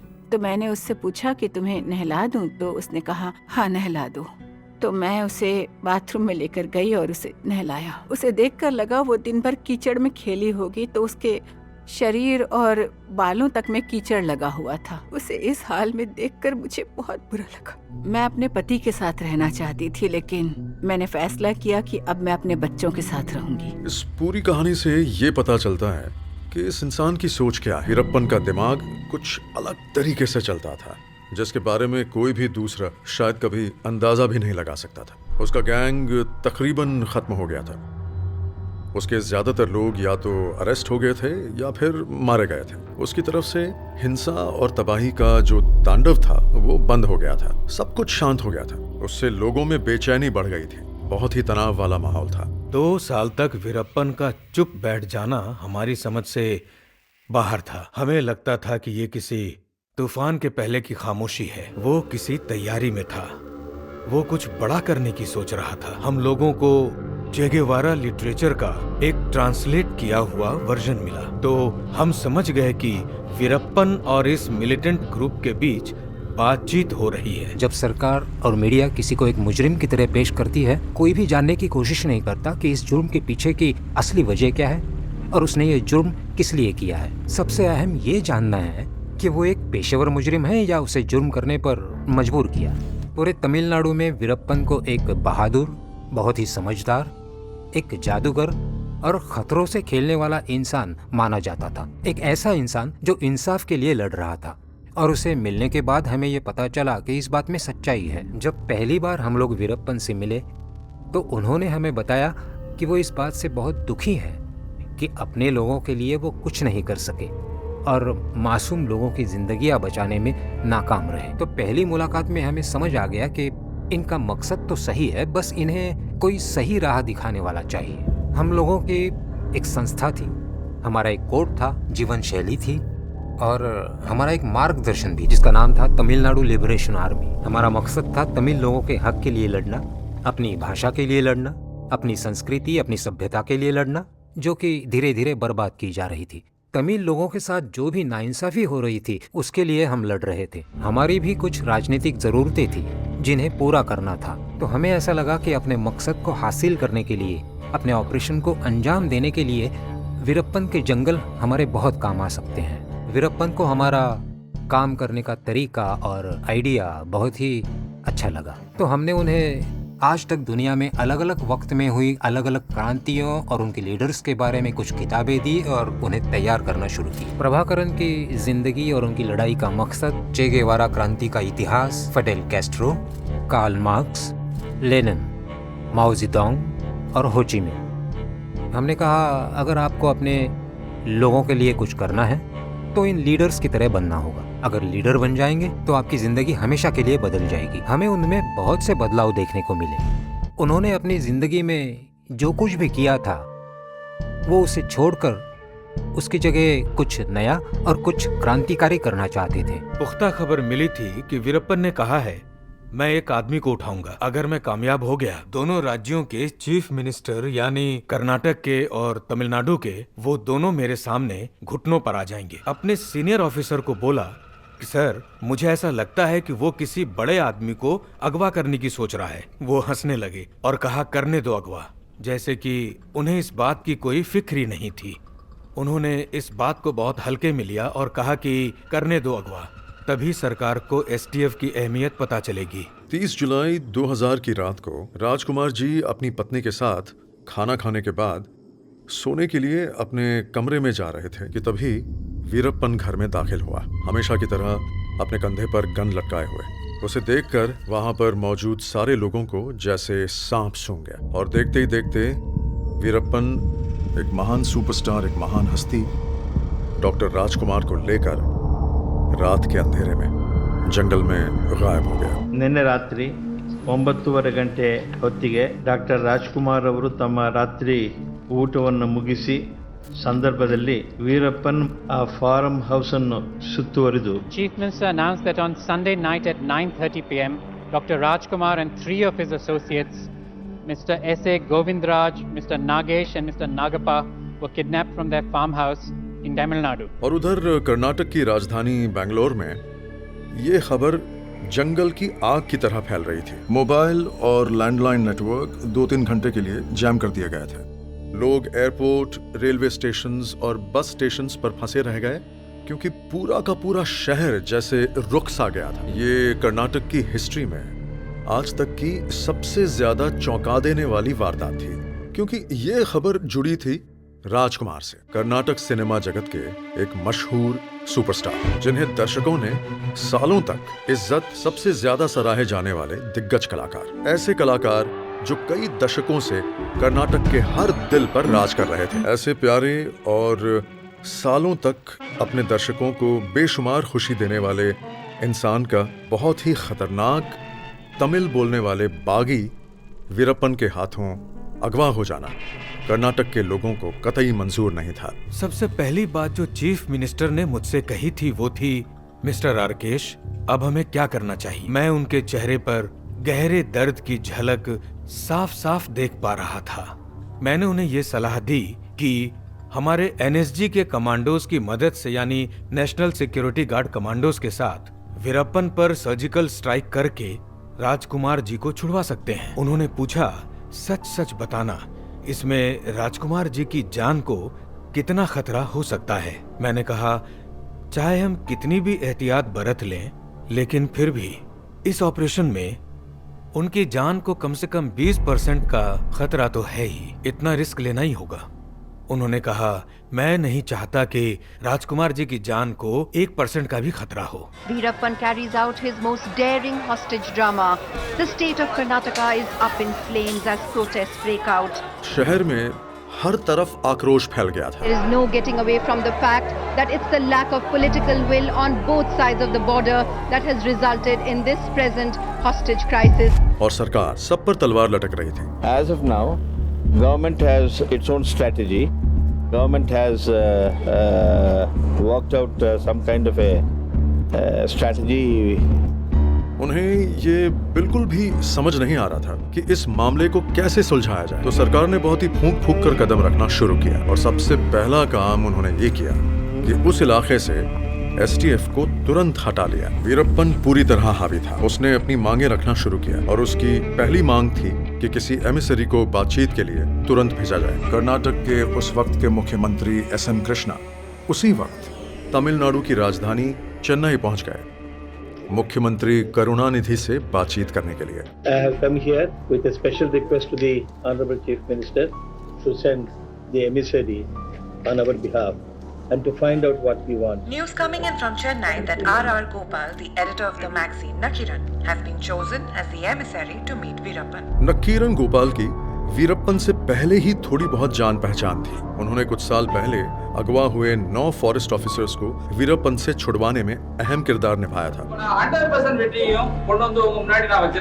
शायद नकीरन गोपाल जैसा आदमी ही वीरप्पन को ये बात अच्छी तरह समझा सकता था कि राजकुमार जैसी बड़ी शख्सियत के साथ इस तरह का सुलूक नहीं किया जाना चाहिए। हमारी हालत बिल्कुल नाक में नकेल वाले जानवर जैसी थी। उस वक्त वीरप्पन ने कहा, अगर किसी ने कोई चालाकी की तो वो राजकुमार जी को मार देंगे। हम काफी डर गए थे। राजकुमार जी ने उससे कहा, तुम्हें सिर्फ राजकुमार चाहिए ना, मैं यही हूँ, बस तुम इन तीनों को जाने दो, चाहे तो मुझे शूट कर दो। जितना मुझे समझ में आया, वीरप्पन बहुत ही बुरा और एक खतरनाक खूनी था।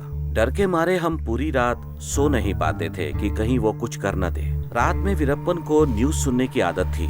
वो बीबीसी न्यूज सुनता था, एक भी न्यूज मिस नहीं करता था। तो पता चला बातचीत के लिए नकीरन को भेजा जा रहा है। Chief Minister of Karnataka S.M. Krishna confirmed that Gopal, editor of Tamil magazine, has left on his mission.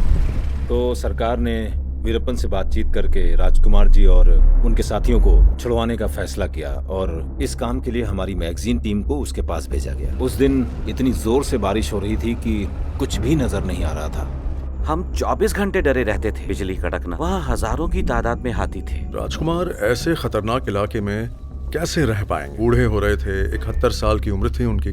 वो इतनी ठंड कैसे बर्दाश्त कर पाते? हमें 15 किलोमीटर जंगल के अंदर जाना पड़ा। वीरप्पन पहले से बहुत ज्यादा बदल गया था। अब उसका बर्ताव पहले जैसा नहीं रहा। मैंने राजकुमार जी से बात की और उनसे पूछा कि वीरप्पन की तरफ से उन्हें कोई परेशानी तो नहीं है। तो उन्होंने कहा कि वीरप्पन एक बच्चे जैसा है और अब हम दोनों बहुत अच्छे दोस्त बन गए। मैंने उनसे पूछा वो कैसे, तो उन्होंने कहा कि जिस दिन मुझे किडनैप किया गया उस दिन बहुत बारिश हो रही थी। जब हम यहाँ आ रहे थे तो हमें एक पहाड़ी से दूसरी पहाड़ी पर जाना था और रास्ते में एक नदी थी। वहाँ पर सैकड़ों मेढक एक सुर में गा रहे थे। ऐसी आवाज थी, गर गर गर गर गर गर गर गर गर। सुनकर कानों को सुकून मिल रहा था। अचानक वो चुप हो गए। फिर एक मेढक शुरू हुआ, करकरा गरगरा गरगरा। ये सुनकर दूसरा, तीसरा, चौथा, पांचवा सबके सब सुर में सुर मिलाने लगे, सब एक साथ बोलने लगे। उनकी आवाज सुनकर मुझे बहुत अच्छा लग रहा था। मुझे ऐसा लगा कि इस कुदरती संगीत के आगे दुनिया की सबसे बेहतरीन सिम्फनी भी फेल है। वीरप्पन और मैं 3 घंटे तक उनका संगीत सुनते रहे।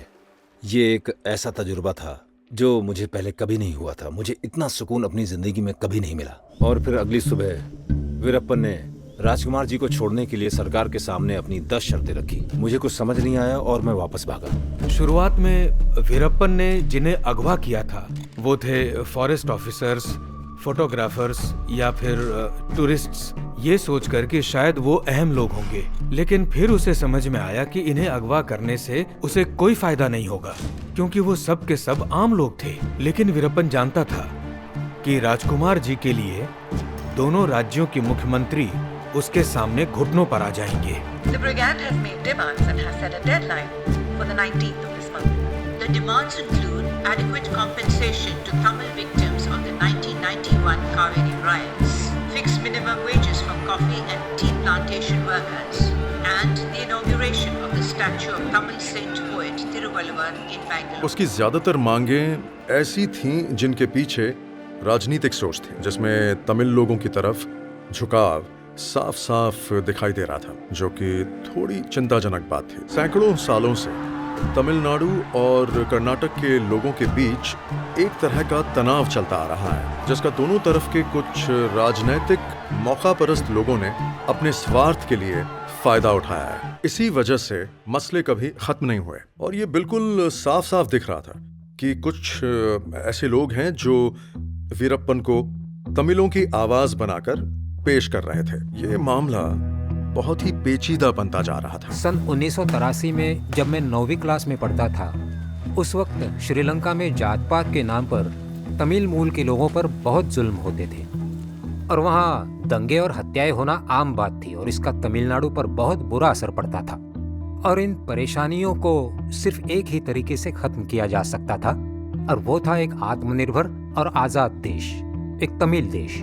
अब मैं इससे ज़्यादा खुलकर आपको नहीं बता सकता, इसलिए मैं ज़्यादा गहराई में नहीं जा रहा हूँ। अगर मैं आपको सब कुछ खुलकर बता दूंगा तो वो मेरे खिलाफ कबूलनामे के तौर पर इस्तेमाल किया जा सकता है। It remains to be seen how soon Dr. Rajkumar and 3 other hostages would be released by Veerappan, with both the governments of Tamil Nadu and Karnataka refusing to change the strategy and deciding to send Nakiran editor R.R. Gopal on a 4th mission to the Satyamangala forest. आखिर सरकार कर क्या रही है? इस मामले को इतना लटकाया क्यों जा रहा है? हमें इन्फॉर्मेशन के लिए बहुत वेट करना पड़ता था कि गोपाल वापस आएंगे और एक बड़ी प्रेस कॉन्फ्रेंस रखी जाएगी और पूरा का पूरा मीडिया वहाँ मौजूद होगा। बिग स्टोरी जिसे मिस नहीं कर सकते। वो भी हमारे जैसा ही एक जर्नलिस्ट था। वो खुद की मैगजीन चलाता था, लेकिन उसका करियर चमक गया। वो इसका हकदार भी है क्योंकि उसने रिस्क लिया, एक पर्सनल रिस्क, अपनी जान खतरे में डाली। लेकिन इसमें इतनी देर क्यों लग रही है? सीधा सा सवाल है। It is nearly 50 days since Dr. Rajkumar and 3 others were kidnapped by forest brigand Veerappan. See, Rajkumar நம்ம வந்து எப்படியாவது கொண்டு வரணும்ங்கற ஒரு இதல தான் வந்து மேக்ஸिमम அங்க இருந்த வீரப்பனை அப்படியே கொண்டு வந்து இங்க இறக்கி வச்சு இங்க இருந்த கவர்மெண்ட் அப்படியே இங்க கொண்டு வந்து ரெண்டு பேரையும் நாம இப்படி வச்சிருந்தோம். அவனோட மேக்ஸिमम நான் எக்ஸ்பிளைன் பண்ணேன். ये तमिल लोगों का मसला है। उन लोगों के लिए बॉर्डर पर हालात बहुत मुश्किल हैं। ये हमें 1992 में कावेरी नदी के पानी को लेकर हुए दंगों की याद दिलाता है, जब तमिल लोगों पर हमले हुए थे और भीड़ ने उनके घरों को आग लगाकर राख कर दिया था। अगर राजकुमार को कुछ हो गया तो तमिल लोगों का क्या होगा? इस मसले का कोई भी हल नहीं निकला और देखते देखते 2 महीने गुजर गए। तो मैंने सोचा कि मुझे अपने तौर पर कुछ करना चाहिए। तो हायर ऑफिशियल्स ने मुझे बुलाकर पूछा कि क्या तुम राजकुमार को छुड़वाने में कोई मदद कर सकते हो? कोलाथुर मणि तमिलनाडु का बहुत ही पावरफुल आदमी था। वो एक बहुत ही बड़ा जमींदार था और साथ ही एक बहुत ही अहम तमिल राजनेता भी। 1983 से 1986 तक वो एलटीटीई के लड़ाकों को अपने गांव कोलाथुर में ट्रेन किया करते थे। उनका ऐसा रुतबा और इज्जत थी कि बहुत से अहम एलटीटीई के लीडर उन्हीं के खेतों में आकर ट्रेनिंग ले चुके थे। हमें कहा गया था कि कोलाथुर मणि वीरप्पन को उन बातों के लिए मना सकते हैं जिसके लिए हम नहीं मना पाए। हमें कोलाथुर मणि को साथ लेने के लिए कहा गया। वहाँ जाने से पहले हमें खबर मिली कि राजकुमार ने अपनी दवाइयाँ लेना बंद कर दिया है। अगर उन्हें कुछ हो गया तो फिर क्या होगा? उस वक्त यही हमारा सबसे बड़ा डर था। हम रोज उन्हें समझाते थे कि सरकार कितनी मांगे पूरी कर सकती है। वो सब साथ बैठकर घंटों तक मशवरा करते थे और कभी कभी तो एक सवाल का जवाब देने में 5-6 घंटे लग जाते थे। मैंने वीरप्पन और उसकी गैंग से कहा कि जल्दी फैसला लेना पड़ेगा। तुम्हारी सारी मांगे तमिल के लोगों की मदद करने के लिए हैं। अगर राजकुमार को जंगल में कुछ भी हो गया तो तमिल लोगों का जीना तो बहुत मुश्किल हो जाएगा। वीरप्पन ने पूछा, तुम्हें क्या लगता है, क्या करना चाहिए? मैंने कहा, जो मांगे पूरी नहीं की जा सकती हैं उन्हें मत रखो। Veerappan has said that we should go to the International Court of Justice for settling Kaveri dispute. We have said no. Veerappan said that Tamil should be the second language of Karnataka. We have said no. सच तो ये था कि उसकी मांगें दरअसल बहुत ही बेहुदा और बकवास थीं और सरकार कानूनी तौर पर या किसी भी तरह से ये मांगें पूरी नहीं कर सकती थीं, सिवाय एक मांग के। जो मैं आपको बता रहा हूँ वो ना तो कोरी कल्पना है ना तो कोई कहानी, बल्कि सच्चाई है। और इस सच्चाई के नायक थे शंकर बिदरी। फरवरी 1993 में शंकर बिदरी के आने से पूरे इलाके में खौफ सा फैल गया। लोग डरे हुए थे, सैकड़ों लोग गिरफ्तार हुए और उनका एक ही जुर्म था, वीरप्पन की मदद करना। भाई बहने, बीवी, अंकल सब पर इल्जाम लगाए गए। क्या उनके पास बंदूकें थी? क्या वो किसी जुर्म में शामिल थे? इसका कोई सबूत नहीं है सिवाय उनके कबूलनामे के जो पुलिस ने बनाए थे और शंकर बिदरी ने साइन किए थे। इन सब पर टाड़ा लगाने की परमिशन मिल गई थी। Terrorist and disruptive activities prevention act, ta-da act, ये सरकार की तरफ से उन आतंकवादियों से निपटने का कानून था जो सरकार के खिलाफ बगावत पर उतर आए थे। बदकिस्मती से मासूम गांव वाले इसमें फंस कर रह गए। टाड़ा, वो बेचारे मजबूर थे। ये उनकी मजबूरी तो थी कि वो सब के सब जेल में सड़ रहे थे, जिन्हें कोई उम्मीद नहीं थी कि वो जेल से जल्दी छूट पाएंगे। उन्हें 10 साल के लिए जेल में रखा गया। लेकिन जब राजकुमार जी किडनैप हुए तब वीरप्पन ने एक मांग ये भी की थी कि जितने भी मासूम लोग मेरे नाम पर जेल में सड़ रहे हैं उन्हें जल्द से जल्द रिहा कर दिया जाए। और किस्मत का खेल देखिए, अचानक से मानव सरकार जैसे बहुत एक्टिव हो गई थी और उन्हें जेल से बाहर निकालने का तरीका ढूंढने लगी। ये साफ साफ दिख रहा था कि कर्नाटक सरकार इस दलदल से निकलना चाहती थी। इन लोगों के छूटने से सरकार को कोई फर्क नहीं पड़ने वाला था। तो वीरप्पन ने ये मांग रखी और सरकार ने हाँ बोल दिया। Both the governments have agreed to pursue the detainees, release on bail.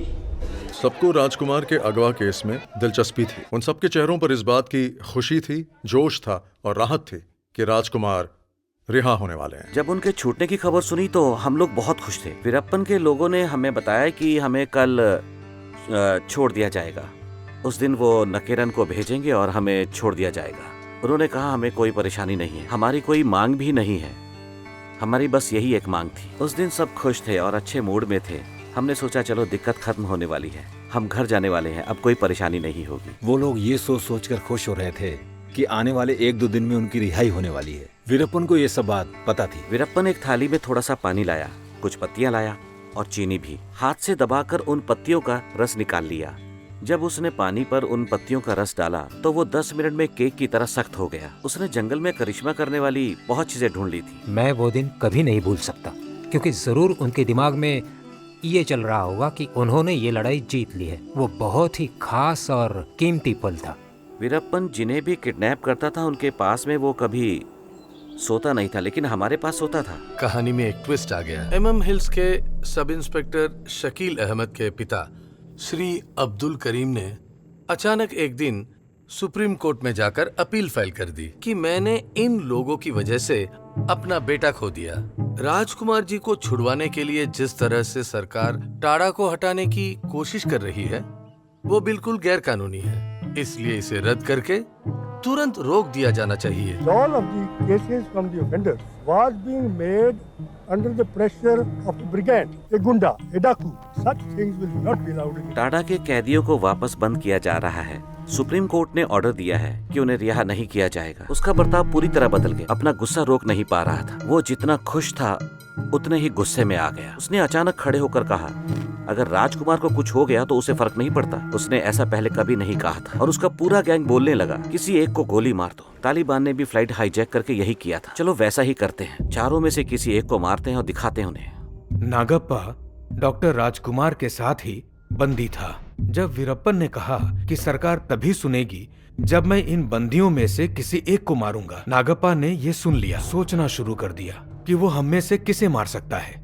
Rajkumar ji को तो नहीं, और न ही उनके दामाद को। उन चारों में से सबसे कम अहमियत वाला जो आदमी था वो था नागप्पा। अपनी मौत बिल्कुल सामने दिखाई दे रही थी। आसपास हमेशा एक तलवार पड़ी रहती थी, तो नागप्पा ने वो उठाई। वो राजकुमार जी और बाकी सबको पार करके टेंट में गया जहाँ पर वीरप्पन सो रहा था। जैसे ही उसने मारने के लिए तलवार उठाई, वीरप्पन तुरंत जाग गए और उसने नागप्पा को पकड़ लिया। जोर से हम सब जाग गए। अंधेरे में कुछ दिख नहीं रहा था। वीरप्पन अपने हाथ के घाव को देखकर भड़कती वक्त नागप्पा को बांधने के लिए नागप्पा चिल्लाने लगा। वीरप्पन बोला, ओए चिल्ला मत। आज तक वीरप्पन को कोई हाथ नहीं लगा पाया है। वीरप्पन चिल्ला रहा था, मुझे इनको अच्छे से रखना ही नहीं चाहिए था, मार देना चाहिए था। उसने नागप्पा को पेड़ से बांध दिया। वो रो रो कर कह रहा था कि कोई पानी पिला दो, क्योंकि उसके हाथ बंधे हुए थे। बाद में नकीरन ने आकर उसे खोल दिया और हम सारे ये सब होता हुआ देख रहे थे। पहाड़ी के ऊपर से गांव दिखता था। रोशनी का पीछा करते करते नागप्पा सड़क तक पहुंच गया और इस तरह वो भाग निकला। मुझे लगा कि सब खत्म हो गया। His reporter assaulted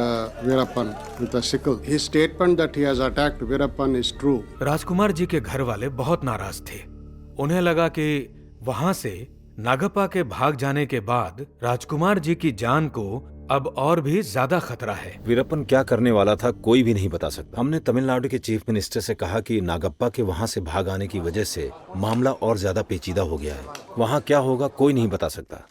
वो किसी को मारने से पहले एक बार भी नहीं सोचेगा, इसलिए थोड़ा जल्दी कीजिए। नागप्पा के इस तरह वीरप्पन के चंगुल से निकल भागने का अंजाम बुरा हो सकता था। वीरप्पन को तसल्ली देना जरूरी था, उसे शांत करना जरूरी था। जंगल से कोई भी खबर नहीं आ रही थी, एक डरावनी खामोशी थी। वीरप्पन ने मांग की कि तमिल नेशनलिस्ट नेडुमारन को उसका नया एमिसरी बनाया जाए। शिवा सुब्रमण्यन और मैं मोटरसाइकिल पर गए थे, लेकिन नेडुमारन के साथ हम लोग एक सुमो कार में गए। उस पर तमिल चैरियट का स्टिकर लगा था। नेडुमारन को देखकर राजकुमार में भी हिम्मत जागी। नेडुमारन बात करने में बहुत माहिर थे, तो उन्होंने बात बहुत अच्छी तरह से संभाली। उनका राजनैतिक तजुर्बा दिख रहा था।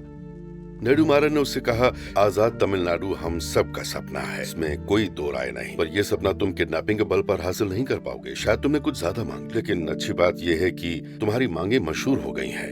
पहले कोई तुम्हारी मांगों के बारे में बात भी नहीं कर रहा था, पर अच्छी बात यह है कि अब वो लोग बात भी करेंगे और उसके बारे में लिखेंगे भी। लेकिन इसमें तुम्हें ज्यादा खुश होने की जरूरत नहीं है, ये एक छोटी सी जीत है, इससे ज्यादा मत सोचना। तो इस तरह उन्होंने सबको मना लिया। तब पता चला कि फिरौती की रकम पहले ही दी जा चुकी थी। जब हम लोग सचिवालय से बाहर आए तो रिपोर्टर्स ने पूछा, हमें बताइए कि वीरप्पन ने कितने पैसे मांगे हैं, और हमने उनसे झूठ बोला कि अगर पैसे की बात होती तो हम लोग वहाँ जाते ही नहीं। अपनी 10 मांगों के साथ वीरप्पन ने 11वीं मांग भी रखी थी। उसने कहा कि बाकी मांगों के साथ मुझे 1000 करोड़ चाहिए। हमने कहा 1000 करोड़ बहुत होते हैं, इतने पैसे लाएंगे कैसे? और उसने ये भी बताया कि उसे पैसे कैसे चाहिए। उसने कहा 100 करोड़ कैश में चाहिए और बाकी की रकम का मुझे गोल्ड बार ला कर दो। उसने ये भी कहा कि गोल्ड बार को पिघला कर एक बड़ी बॉल बनाओ और उसको ट्रक में डालकर उस तक पहुंचा दो। काफी देर की बातचीत के बाद वो 100 करोड़ पर आ गया। हमने कहा 100 करोड़ बहुत बड़ी रकम है और इतनी बड़ी रकम देना बिल्कुल मुमकिन नहीं है। Reports coming in indicate that crores of rupees allegedly exchanged hands as ransom, a charge that Karnataka, Tamil Nadu and Rajkumar's family have denied. उन्होंने कहा था, मैंने भी सुना था फिरौती की रकम 10 करोड़ है। बहुत दुख की बात है कि सरकार को इस तरह के हालात का सामना करना पड़ा। एक लोकतांत्रिक सरकार को एक डकैत के साथ इस तरह से पैसे का लेन देन करना पड़ा। बात सिर्फ पैसे की ही थी। तमिलों के लिए लड़ाई सिर्फ मुखौटा था और उस मुखौटे के नीचे पैसा ही निकला। सब कुछ पैसे के लिए ही हुआ। मैंने अखबार में पढ़ा था जिसमें उन लोगों ने लिखा था कि वीरप्पन ने सरकार के आगे बहुत सारी मांगे रखी हैं। ये सब कुछ मैंने अखबार में ही पढ़ा था। उनकी बीवी पुलिस की हिरासत में थी। जब उन्होंने सरकार के सामने इतनी मांगे रखी थी, वहाँ ये मांग भी रख सकते थे कि मुझे अपनी बीवी बच्चों से मिलना है। अगर वो ये मांग रखते तो ज़रूर पूरी होती। तकरीबन 8 सालों तक मैं पुलिस की हिरासत में रही। पुलिस वालों के सिवा मैं और किसी को भी नहीं जानती थी। ना तो मैं कहीं जा सकती थी, ना किसी से बात कर सकती थी। तो पुलिस वालों से मदद मांगने के सिवा मेरे पास और कोई रास्ता नहीं था। पूरे 8 सालों तक मैं इसी उम्मीद पर जीती रही कि शायद मेरे पति ने मेरी माँ को, मेरे परिवार को ढूंढकर पता किया होगा कि मैं कहाँ हूँ या किस हाल में हूँ। किसी आदमी की बीवी उससे इतने वक्त से ना मिली हो तो वो पता तो करता ही है ना। अपने बच्चों को ढूंढता ही है। मेरी माँ ने कहा नहीं बेटा, वो नहीं आया, वो कभी तुम्हारे बारे में पूछने नहीं आया, ये तक परवाह नहीं की कि तुम्हारे साथ क्या हुआ। मुझे समझ नहीं आ रहा था कि उन्हें मुझ पर किस बात का गुस्सा है कि मिलने तक नहीं आए। फिर लगा शायद उन्हें इस बात का गुस्सा होगा कि मैं उनके खिलाफ जाकर पुलिस वालों के साथ मिल गई हूँ। मुझे लगा उनके दिमाग में ये बात घर कर गई है। फिर तमिल राष्ट्रवादी लोगों ने उन्हें ये समझाने की कोशिश की कि इसमें उस बेचारे का क्या कसूर है, वो जेल में रही तो आपकी वजह से, वो तो आपके किए की सजा भुगत रही है। उसके बारे में आपकी सोच बिल्कुल गलत है, आपको सोच बदलनी होगी। आप उससे मिलो और उससे बात करो। उसके बाद ही उन्होंने ये फैसला किया कि वो आकर हमसे मिलेंगे, बात करेंगे। जब वो मिलने आए तो मैं और मेरी बेटी उनसे कुछ कदमों की दूरी पर खड़े थे, लेकिन विद्या उनकी बड़ी बड़ी मूछें देखकर घबरा गई और उनके पास नहीं गई। वैसे भी वहाँ इतना अंधेरा था कि कुछ दिखाई भी नहीं दे रहा था। तो जैसे ही उसने उन्हें देखा वो बहुत बुरी तरह से डर गई। हम पहाड़ी के नीचे गए जहाँ आग जलाई गई थी। हम वहीं बैठ गए। उसके बाद उन्होंने मुझे बिस्किट देते हुए कहा, ये लो मुत्थू और अपनी बेटी को भी दो। और फिर मुझसे कहने लगे, तुम पुलिस वालों से मिल गई थी और मेरे बारे में बयान भी दिया है ना। मैंने कहा ये गलत है, जरूर आपको कोई गलत फहमी हुई है। भला मैं आपके साथ ऐसा कैसे कर सकती हूँ, मैं आपको कभी धोखा नहीं दे सकती। ये कहते कहते मुझे रोना आ गया। फिर मैंने कहा, इतने सालों में आपने पता तक नहीं किया कि मैं किस हाल में थी, मेरे साथ क्या बीती, मेरे बच्चे किस हाल में हैं। आपने तो हमारी परवाह तक नहीं की। क्या आपने एक बार भी इस बारे में सोचा? ये सारी बातें सुनकर उन्हें बहुत अफसोस हुआ। अगली सुबह भी विद्या अपने पिता के पास जाने से बहुत हिचकिचा रही थी, लेकिन वो उनसे बात करना चाहती थी। वो पहली बार था जब उसने उन्हें अप्पा कहकर बुलाया। हम सब बैठे हुए थे और उनसे बात कर रहे थे।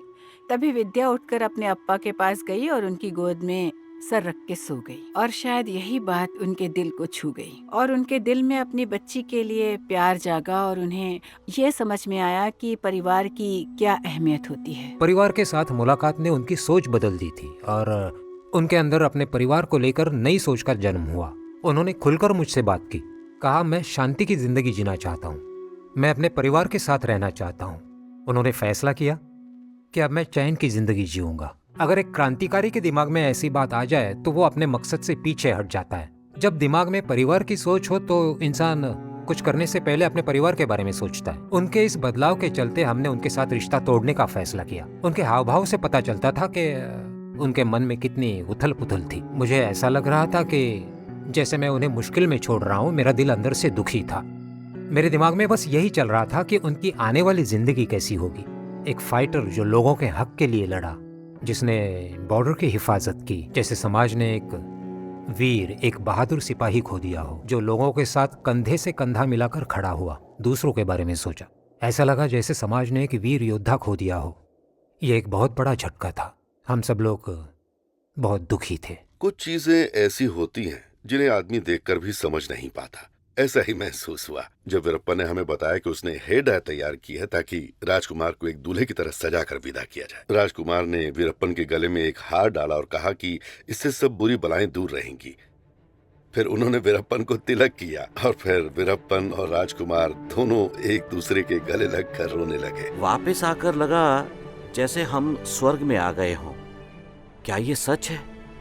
वहाँ क्या हुआ था? कहीं ये सब सपना तो नहीं? क्या हम वाकई अपने घर आ गए हैं? वो पल मैं कभी नहीं भूल सकता। राजकुमार के रिहा होने का सबको बेसब्री से इंतजार था। आखिर वो शुभ घड़ी आ ही गई। लोगों में इतनी खुशी और जोश था कि वो देखने लायक था। आखिरकार राजकुमार कर्नाटक वापस आ गए थे। उसके बाद वीरप्पन का क्या हुआ? वो फिर गायब हो गए, हमेशा की तरह, जंगल के घने अंधेरे में। राज्य सरकार, यहाँ तक कि STF भी इस सब से अब थक चुकी थी। पूरा देश थक चुका था। वीरप्पन और उसके इस साम्राज्य को मिटाने के लिए सरकार ने अपनी पूरी ताकत लगा दी थी।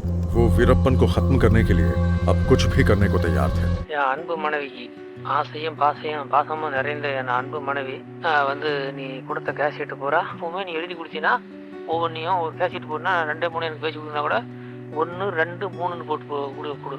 அவதான் நான் அதை போட்டு கொடுப்பேன். இப்போ கொடுத்த கேசெட்ல அது என்னமோ பகுதியில் பேசிவிட்டு ஒன்றில் வச்சுருந்தா அதை உடம்புரிச்சு அப்புறம் அதை ரிவர்ஸ் போட்டு எவத்தனை முதலேருந்து பேசிக்கிறேன் அதை கண்டுபிடிக்கிறதுக்கு பகுதி செல்லு போச்சு. இப்போ உனக்கு பேசிக்கிற கேசெட்டில் 3 போட்டிருக்கிறேன். वीरप्पन अक्सर कहा करते थे कि ये जंगल ही मेरा घर है।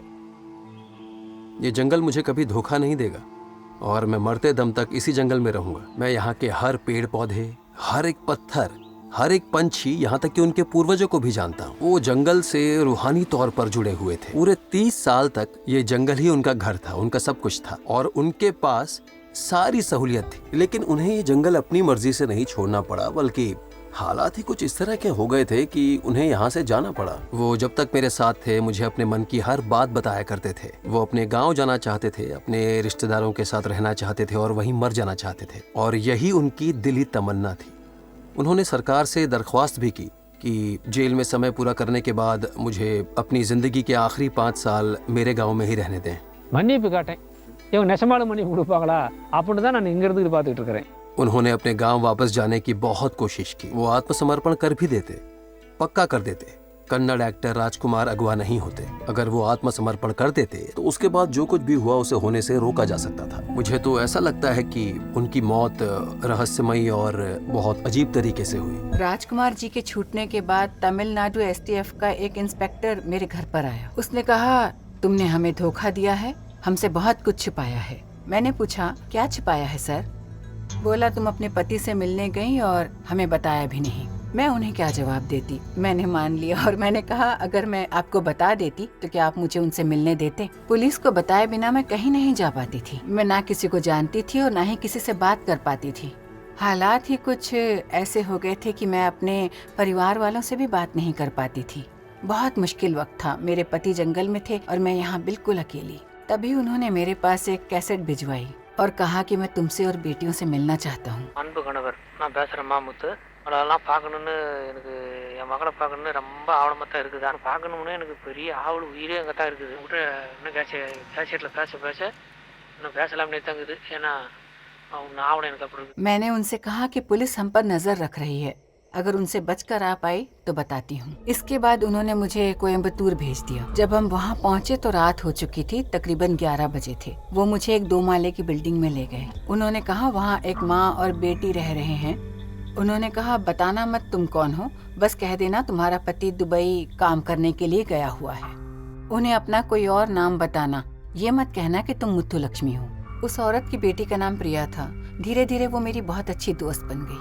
वो मुझे कभी अकेले नहीं रहने देते थे, हमेशा नीचे आकर अपने साथ रहने को बोलते थे। प्रिया तो मेरी दोनों बेटियों के साथ भी बहुत घुल मिल गई थी। वो मुझसे हमेशा मेरे पति के बारे में पूछती रहती थी और मैं और ज्यादा छिपा नहीं पाई। मैंने उससे कहा कि मैं तुम्हें सब कुछ बता सकती हूँ, लेकिन तुम्हें वादा करना होगा कि इस बारे में तुम कभी किसी को कुछ नहीं बताओगी। उसने कहा, नहीं बताऊंगी, पर मुझे सच बताओ। मैंने उसे बताया कि मैं वीरप्पन की बीवी हूँ। मैंने उसे सब सच बता दिया। उसके बाद प्रिया ने मुझे कहा कि वो मेरे पति को बहुत पसंद करती है और कहने लगी कि क्या आप मुझे अपने पति से मिलवाएंगी, मैं उनसे मिलना चाहती हूँ। कोयम्बतूर वाली ये लड़की बहुत ही टैलेंटेड और बहुत ही होशियार थी। उसमें काबिलियत थी कि हालात संभाल सकती थी, और वो लड़की मेरी खबरी थी। मैं तकरीबन 5 साल वहाँ था। वीरप्पन तमिल में कहता था, अगर मैं मर भी जाऊं तो इन दोगले लोगों को मेरी लाश भी नहीं मिलनी चाहिए। मुझे ढूंढते ढूंढते उनकी हड्डियां गल जानी चाहिए। मतलब उसे जंगल में पकड़ना बहुत ही मुश्किल था। हमने चॉपर्स इस्तेमाल किए, थर्मल गॉगल इस्तेमाल किए, जो भी टेक्नोलॉजी थी सब इस्तेमाल की, पर वो नहीं मिला। हमें नहीं पता था कि वो कहाँ है और ना ही हमें ये पता था कि हम क्या कर रहे हैं। अक्सर यही होता था, हम ऐसे इलाकों में ढूंढते जहां वो होता नहीं था, लेकिन उम्मीद होती थी कि वो यहीं होगा। मैंने सोचा हम कुछ तो मिस कर रहे हैं, कुछ तो गलती हो रही है। उसे ढूंढने का ये कोई सही तरीका नहीं। जंगल के अंदर उसे पकड़ना नामुमकिन है। उसे किसी तरह जंगल से बाहर निकालना होगा। हमें खबर मिली थी कि वीरप्पन अपनी दोनों बेटियों से मिलने के लिए अपनी बीवी को ढूंढ रहा है। उसने छोटी बेटी को देखा नहीं था। हमने जिस लड़की को भेजा उसे कोड नेम दिया था द कोयम्बतूर गर्ल। हमने उसे पहले ही बता दिया था कि मुथु लक्ष्मी को क्या बताना है, कि हम उन्हें अपने कोटागिरी वाले टी एस्टेट में मिल सकते हैं। मिलने के लिए वो बहुत अच्छी जगह है। तो मैं और मेरी बेटियां प्रिया के साथ वहां गए। वहां पहुंचकर हमने खाना तैयार किया, रोटी और चिकन बनाया। फिर वो कहने लगी कि यहाँ कोई नहीं आता, अगर आपके पति यहाँ आएंगे तो किसी को पता नहीं चलेगा। तो मैंने उससे कहा, ठीक है, मैं उन्हें बुलाने का इंतजाम करती हूँ। तीर निशाने पर लगा। वीरप्पन कोटागिरी के लिए निकल पड़ा। जंगल में हमारे स्नाइपर तैनात थे और हमने घर के आसपास बारूद भी बिछा दिया था। हम पूरी तरह तैयार थे। प्रिया को जैसे हर बात जाननी थी। वो बार बार मुझसे तरह तरह के सवाल करती थी। बार बार किसी बहाने से मुझे जंगल के अंदर ले जाती थी। उसकी हरकतों से मुझे उस पर शक होने लगा, तो मैंने उस पर ध्यान देना शुरू किया। फिर मुझे समझ में आया, मुझे लगा यहाँ पर कुछ न कुछ गड़बड़ तो जरूर है। शायद ये कोई चाल हो सकती है। मुझे यहाँ नहीं होना चाहिए और मैंने वहाँ से निकलने का फैसला कर लिया। मुथुलक्ष्मी को समझ में आ गया कि यहाँ कुछ तो गड़बड़ है। वीरप्पन मुलाकात की जगह से सिर्फ 20 किलोमीटर दूर था और वो वापस चला गया। अगर वो स्टेट में आ जाता तो जिंदा वापस नहीं जाता। आपको क्या लगता है उसके परिवार को बीच में लाना सही था? परिवार की हिफाजत का पूरा इंतजाम था। परिवार को इस्तेमाल करने का सवाल ही पैदा नहीं होता। वो मिलना चाहते थे, हमने उन्हें मिलवाया, जिसमें हमारा एजेंडा भी शामिल था। लेकिन एक मुजरिम को पकड़ना मेरी जिम्मेदारी थी, तो हमें पता चल गया कि वीरप्पन को जंगल से निकाला जा सकता है। STF बिल्कुल बदल चुकी, पहली वाली से बिल्कुल ही अलग, बहुत खूंखार। इस मिशन पर अब तक सरकार करोड़ों रुपए खर्च कर चुकी थी। बहुत सारे ऑफिसर अपनी जान गंवा चुके थे। ज्यादा अफसर अब भी एक आदमी को पकड़ने की कोशिश में जी जान से लगे हुए थे। जब मिस्टर विजय कुमार को STF का टास्क फोर्स कमांडर बनाकर भेजा गया था, तब वो बाकी अफसरों से बहुत ज्यादा तजुर्बेकार थे। वो प्रधानमंत्री की सुरक्षा करने वाले स्पेशल प्रोटेक्शन ग्रुप में थे। एक नेक इंसान जिनमें बिल्कुल ईगो नहीं था और वो बहुत ही प्रोफेशनल थे। जब विजय कुमार इंचार्ज बने तो सरकार की मदद से बहुत सारी वेलफेयर स्कीम्स शुरू की गई, मेडिकल कैंप्स लगाए गए और पुरानी STF ने गांव में जाकर जो अत्याचार किए थे वो सारे जख्म भरने लगे। किसी गांव वाले को हिरासत में नहीं लिया गया। हमने गांव में बहुत से लोगों को खबरी बनाया और उनकी पहचान गुप्त रखी गई। मिस्टर विजय कुमार ने मेरी इंटेलिजेंस पर भरोसा करके ये ऑपरेशन किए। प्लानिंग ये थी कि वो लोग गैंग में घुसपैठ करके किसी भी तरीके से वीरप्पन को जंगल से बाहर निकाल ले। हमें अलग अलग गांव में 3-4 लोग ऐसे मिले जो वीरप्पन से मिलते जुलते थे। मैं अपनी पहचान बताने और चेहरा दिखाने से इसलिए मना कर रहा हूँ क्योंकि पिछले तकरीबन 30 साल से दोनों राज्यों ने मेरी पहचान को छुपा कर रखा है। तो मैं कैमरे के सामने सब कुछ खुलकर कैसे बता सकता हूँ? मेरा कोई भी दोस्त या मेरे परिवार का कोई भी सदस्य ये नहीं जानता कि मैं जंगल के राजा वीरप्पन से मिलता था। 3 महीने तक मैंने बहुत होशियारी से काम किया था। मैंने उन्हें बहुत कुछ सप्लाई किया था, दूध का पाउडर, सेब, अंगूर, छुआरे, मिठाई, मतलब उन लोगों को जो भी सामान चाहिए होता था मैं उन्हें ला कर देता था और इसके बदले मुझे पैसे मिलते थे, बस इतना ही। लेकिन मुझे लग रहा था कि कहीं पर कुछ ना कुछ गड़बड़ जरूर है। दरअसल गैंग वाले गांव के भोले भाले लोगों का इस्तेमाल करके उनसे खाने पीने का सामान और दूसरी चीजें मंगवाते। बाद में मुझे पता चला कि तमिलनाडु पुलिस ने उन लोगों को पकड़ लिया है। तब मुझे लगने लगा कि पुलिस कभी ना कभी मुझ तक भी पहुंच सकती है। मेरी बेटी बस 1 साल की थी। जैसे ही उसका ध्यान आता मैं डर जाता था। कर्नाटक पुलिस पकड़ती तो मार डालती, लेकिन अगर बच जाता तो तमिलनाडु पुलिस पकड़ती और 5-10 साल के लिए जेल में डाल देती। बहुत ही बुरा वक्त था। तभी मैंने तय किया कि पुलिस को सब कुछ सच सच बता दूंगा ताकि आगे मुझे कोई परेशानी ना हो। वो पहली बार था जब ADGP विजय कुमार से मेरी मुलाकात हुई थी। मैंने कहा, सर मुझसे बहुत बड़ी गलती हो गई है कि मैं वीरप्पन से मिला था सर। विजय कुमार सर ने कहा, शांत हो जाओ और जो काम कर रहे हो करते रहो, तुम्हें कोई कुछ नहीं कहेगा। यहाँ कोई मेरी बात नहीं टाल सकता, किसी में इतनी हिम्मत नहीं है। मैं दोनों राज्यों के STF का हेड हूँ, समझ गए ना? मैं जैसा कहता हूँ बस करते रहो, हमारी तरफ से तुम्हें कोई परेशान नहीं करेगा। हम सिर्फ इतना जानना चाहते हैं कि वीरप्पन की जरूरतें क्या हैं और हम उसे पूरा कैसे कर सकते हैं। कहा कि बेफिक्र होकर जंगल में जाओ। और फिर जंगल के राजा वीरप्पन बिल्कुल मेरे सामने बैठे थे। अपनी मूंछ पे ताव देते हुए ऐसे लग रहे थे जैसे सामने कोई शेर बैठा हो। मैंने हाथ जोड़कर नमस्कार किया तो उन्होंने कहा कि देखो, मुझे एक बहुत ही खास आदमी से मिलना है, कोलाथुर मणि। तुम्हें उससे मिलना है और उसे यहाँ लेकर आना है मेरे पास, तभी मेरा मकसद पूरा होगा। मैं ये जानने के लिए गया कि हुआ क्या है। मुझे तो जाना ही था।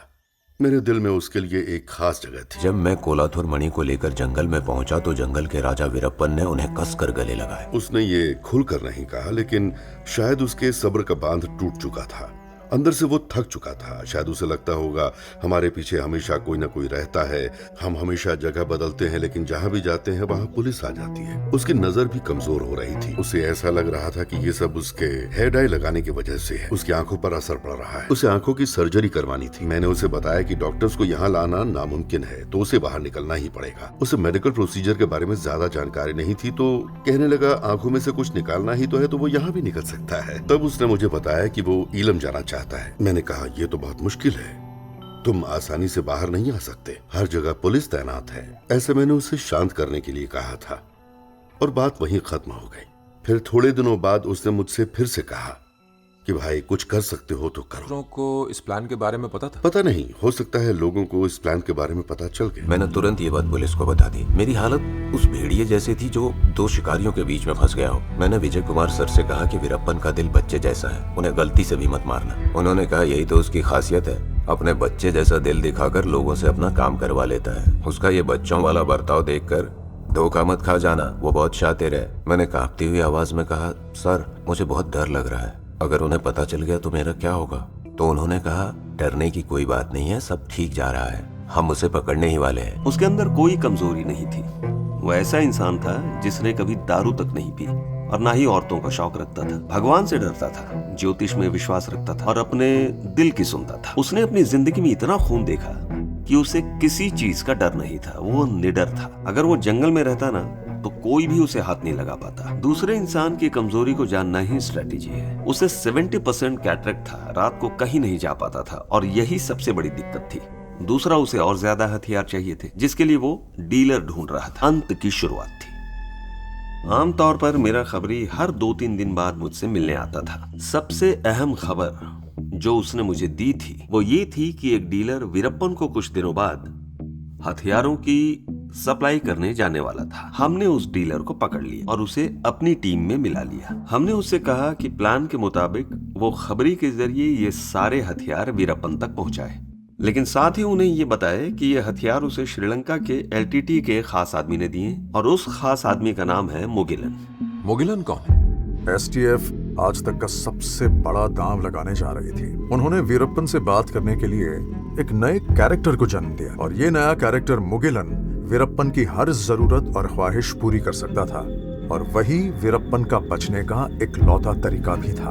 मैं मुगिलन बना। लेकिन वो किसी ऐसे आदमी पर भरोसा क्यों करेगा जिसे वो आज तक मिला नहीं? इसी बात की तो हमें तनख्वाह मिलती है। मुगिलन के श्रीलंका के तमिलों के साथ रिश्ते हैं, खासकर तमिल ईलम के साथ। डीलर ने वीरप्पन को बताया पावरफुल आदमी है जो प्रभाकरन के नजदीक है।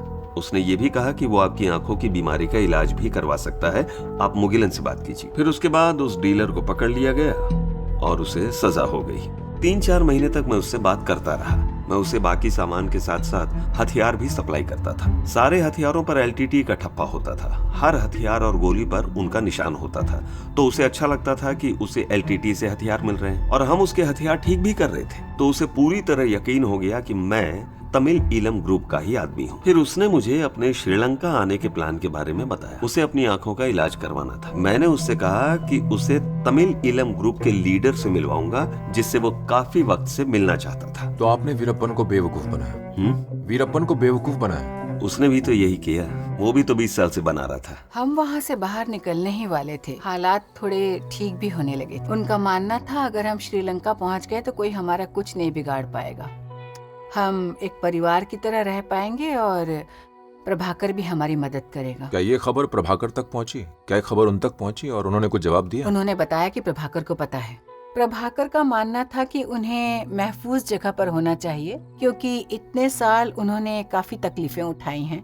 उन्हें लड़ाइयों के लिए या अपने मकसद के लिए इस्तेमाल करना बिल्कुल अच्छी बात नहीं है। एक बार वो अगर यहाँ पहुँच गए तो हम उन्हें आराम देंगे। उसे अपने परिवार के साथ दूसरे शहर में रहने दिया जाए। मेरे पति को यही खबर मिली थी। मैं उनसे 6-7 बार मिला था, लेकिन उन्हें इतना खुश मैंने कभी नहीं देखा था।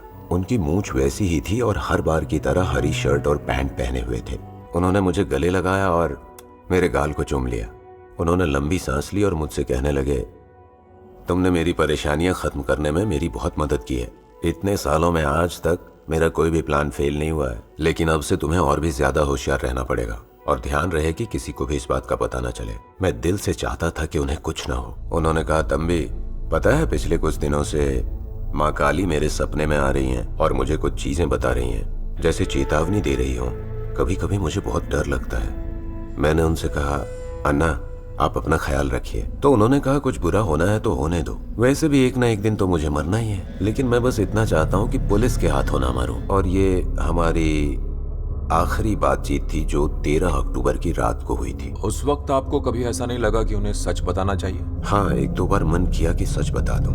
राज सिर्फ 2 लोगों के बीच ही होता है, अगर तीसरा इंसान मिल जाए तो वो खबर बन जाती है। ये राज सिर्फ मेरे और विजय कुमार के बीच ही था और हम दोनों ने ये ठान लिया था कि ये राज बाहर ना निकले। अटैक से 1 हफ्ते पहले हमने उससे कहा कि रास्ता साफ है, आसानी से काम हो सकता है, तो क्या अगले हफ्ते किसी भी दिन हम ये काम कर सकते हैं? तो उसने सोचकर कहा कि 18 अक्टूबर ठीक है। तमिलनाडु के धर्मपुरी के पास के घने जंगलों में कहीं शायद कुछ बहुत ही बड़ा होने जा रहा था। एक पुलिस वैन जिसे बिल्कुल एक एम्बुलेंस की तरह बनाया गया था, एक सुनसान सड़क पर खड़ी हुई थी। वीरप्पन और उसकी गैंग के 3 मेंबर चुपके से आकर उस वैन में बैठ गए। उस वैन के अंदर हमने एक देवी की फोटो लगाई थी और उस देवी के माथे के बीच में ताइवान का एक बहुत ही महंगा कैमरा लगवाया था और उस कैमरे की वजह से वैन के अंदर बैठे हुए गैंग मेंबर की पोजीशन में देख पा रहा था। वो काफी रिलैक्स लग रहा था और उसके चेहरे पर कोई घबराहट, कोई शिकन नहीं दिख रही थी। उसे हमारे प्लान के बारे में कोई भनक नहीं थी। मिस्टर विजय कुमार और मुझे पूरा यकीन था कि वो लोग मेन रूट ही लेंगे। गाड़ी तेजी से हमारी ओर आ रही थी, एम्बुलेंस की लाइट घूम रही थी, इसका मतलब वो लोग हथियार से लैस थे। बहुत ही टेंस मोमेंट था वो, हमें नहीं पता था कि क्या होगा। हमारे पास स्नाइपर्स की 3 कमांडो टीम थी और सारे फायरिंग के लिए तैयार थे। हमने पोजीशन ले ली थी। मैं वीरप्पन के मूवमेंट को देख रहा था। वो बहुत खुश लग रहा था कि श्रीलंका जाऊंगा, लीडर से मिलूंगा, आंखों का ऑपरेशन होगा। और तभी गन्ने से लदी एक लॉरी वहां से गुजरी तो हमारे लोगों ने गाड़ी वहीं रोक दी। वीरप्पन ने बाहर झांक कर देखा कि गाड़ी क्यों रुकी है। जब उसने देखा कि सामने से एक बहुत बड़ा ट्रक आ रहा है तो वो घबराया नहीं और उसे बिल्कुल भी अजीब नहीं लगा। उसने सोचा ठीक है, सामने से ट्रक आ रहा है और ट्रैफिक क्लियर होते ही निकल जाएंगे। बस उसी 1 मिनट का फायदा उठाते हुए वैन के पीछे की पूरी लाइट जला दी गई, फुल लाइट बीम चालू कर दी गई और कैबिन में बहुत ज्यादा रोशनी हो गई। तब गैंग को समझ में आया कि वो फंस चुके हैं। उसके चेहरे पर दिख रहा था कि तुम लोगों ने मुझे धोखा दिया है। लेकिन उस वक्त मैं बिल्कुल शांत था कि ऑपरेशन अब खत्म हुआ। मैंने देखा कि मेरे पति और उनके साथी नेहरूपुर जंगल से बाहर निकल कर आ रहे हैं और वो कहीं जाने की तैयारी कर रहे थे। वहाँ बहुत सारी पुलिस थी जिन्होंने गैंग को देख लिया था, यानी पुलिस की नज़र गैंग पर थी। और मैं सोच रही थी कि यहाँ इतनी पुलिस आ गई है और गैंग को अब तक पता कैसे नहीं चला, और जब तक उन्हें पता चलता पुलिस ने गैंग पर गोलियां चलानी शुरू कर दी। मैं सपने में बहुत जोर से चिल्लाई और रोने लगी। वैसे मुझे इस तरह के सपने कभी नहीं आते थे। ये पहली बार था कि जब मुझे ऐसा सपना आया और इस सपने में मैंने देखा कि उन्हें सच में गोली लग गई थी। पहली गोली वीरप्पन के सिर में लगी और जैसे ही गोली लगी वो सामने की तरफ गिर गया। उसी वक्त पीछे का दरवाजा खोला गया और उन्होंने देखा कि वो चारों खून में लथपथ पड़े थे। ये वीरप्पन और उसके गैंग मेंबर के लिए एक बेरहम मौत थी। शायद वीरप्पन ने अपनी जिंदगी में ऐसा कभी सोचा नहीं होगा कि वो बिना लड़े ही मारा जाएगा। टीवी पर दिखा रहे थे कि हॉस्पिटल में 4 लाशें काले कपड़े से ढकी हुई पड़ी थी। मैंने वहीं बैठकर थोड़ी देर तक न्यूज़ देखी। जब मैंने ध्यान से देखा तो अपने पति का चेहरा पहचान लिया। उनकी मूछें कटी हुई थी। मुझे बिल्कुल समझ नहीं आ रहा था कि मैं क्या करूं, वहां तक कैसे जाऊं। मैं बिल्कुल अकेली थी, कुछ समझ नहीं आ रहा था। मैं अकेली पड़ गई थी। बाहर बहुत भीड़ थी, लोग पता नहीं कहां से हॉस्पिटल पहुंच रहे थे। वहां पर बहुत सारे STF पुलिस वाले भी थे। वो सब बंदूकें लेकर उछल रहे थे और उन्होंने विजय कुमार को कंधे पर उठाया हुआ था। जब मैंने पुलिस वालों को खुशियां मनाते देखा तो मुझे बहुत गुस्सा आया। अब मुझे याद नहीं मैंने उन्हें क्या कहा था, लेकिन गुस्से में मैंने उन्हें बहुत कुछ कहा। मुथुलक्ष्मी वैन के अंदर अकेली बैठी थी। उसने कहा ये मुझे इन्हें घर नहीं ले जाने दे रहे, ये कह रहे हैं कि बॉडी अभी जलाएंगे। उसने कहा कि अन्ना देखो, वो लोग टायर और लकड़ियों का इंतजाम कर रहे हैं। फिर मैंने पुलिस वालों से कहा कि अब तुम्हारा यहाँ क्या काम है, तुमने गोली मार दी है, तुम्हारा काम खत्म। अब उसे जलाना है या दफनाना है, जो भी करना वो परिवार फैसला करेगा, तुम्हें इस झमेले में पड़ने की जरूरत नहीं है। जब आपने वीरप्पन की बॉडी को देखा तो आपको कैसा लग रहा था? मुझे कुछ महसूस नहीं हुआ, और ये बात मैं गुस्से या नफरत से नहीं कह रहा हूँ। मुझे ऐसा लगा कि उसका मरना लोगों के लिए राहत की बात हो सकती है। लोगों ने बहुत दुख झेला है, वाकई बहुत दुख उठाया है, खासकर जंगल के बॉर्डर के पास वाले इलाके के लोगों ने। लोगों के लिए ये एक जंग के खत्म होने जैसा था। And this was indeed a difficult mission because he was a worthy foe. It was not very easy to get him. It was coming at the end of a long wait, a desperate wait. The boys in the STF are the heroes. I worship them, I salute them in your presence. मुझे खुशी थी कि एक ऐसा दरिंदा जो कि इंसानियत के नाम पर धब्बा था, वो आखिरकार मारा गया। लेकिन फिर भी जिस तरह से उसे मारा गया, उस बारे में एक आम आदमी के दिमाग में बहुत सारे सवाल उठना लाजमी था। Questions abound on Operation Cocoon. Why was the ambulance sealed off to the media? Why did the ambulance have so many bullet marks through it and Veerappan only very neat bullet wounds near his head and neck, as if he was being shot at close range? Why was Veerappan's body shown to the cameras only from neck up? जानते हो, ये सब एक बहुत बड़ा झूठ है। उन्होंने मेरे पति की मूछें काट दी। वो कहते थे मर जाऊंगा लेकिन अपनी मूछें नहीं काटूंगा। वो ऐसा कभी नहीं करते। ये सब एक नाटक था। ये सब एक बड़ा नाटक था। एक चश्मदीद ने कहा है, हाँ? जिसने वीरप्पन को पकड़ने के लिए 12 साल अपनी जिंदगी को खतरे में डाला, कि अब कैसे यकीन दिलाऊं मैं वहीं था और ये सब मेरे सामने हुआ था। क्या आप उसकी इस बात पर यकीन करेंगी?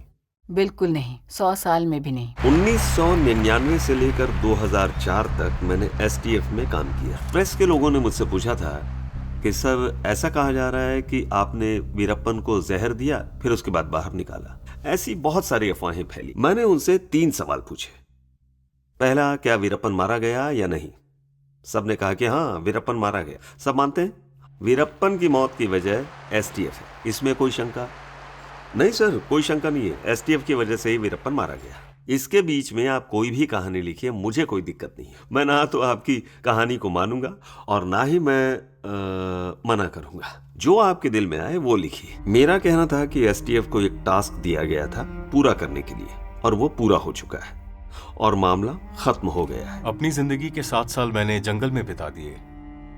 करपुस्वामी, नवास और न जाने कितने और ऑफिसर्स होंगे जिन्होंने तकरीबन 15 साल बिताए होंगे। वहां सबने बहुत दिमागी परेशानियां झेली। जहां तक स्पेशल टास्क फोर्स का सवाल है, उनकी पारिवारिक जिंदगी को, उनके परिवार वालों को बहुत नुकसान उठाना पड़ा।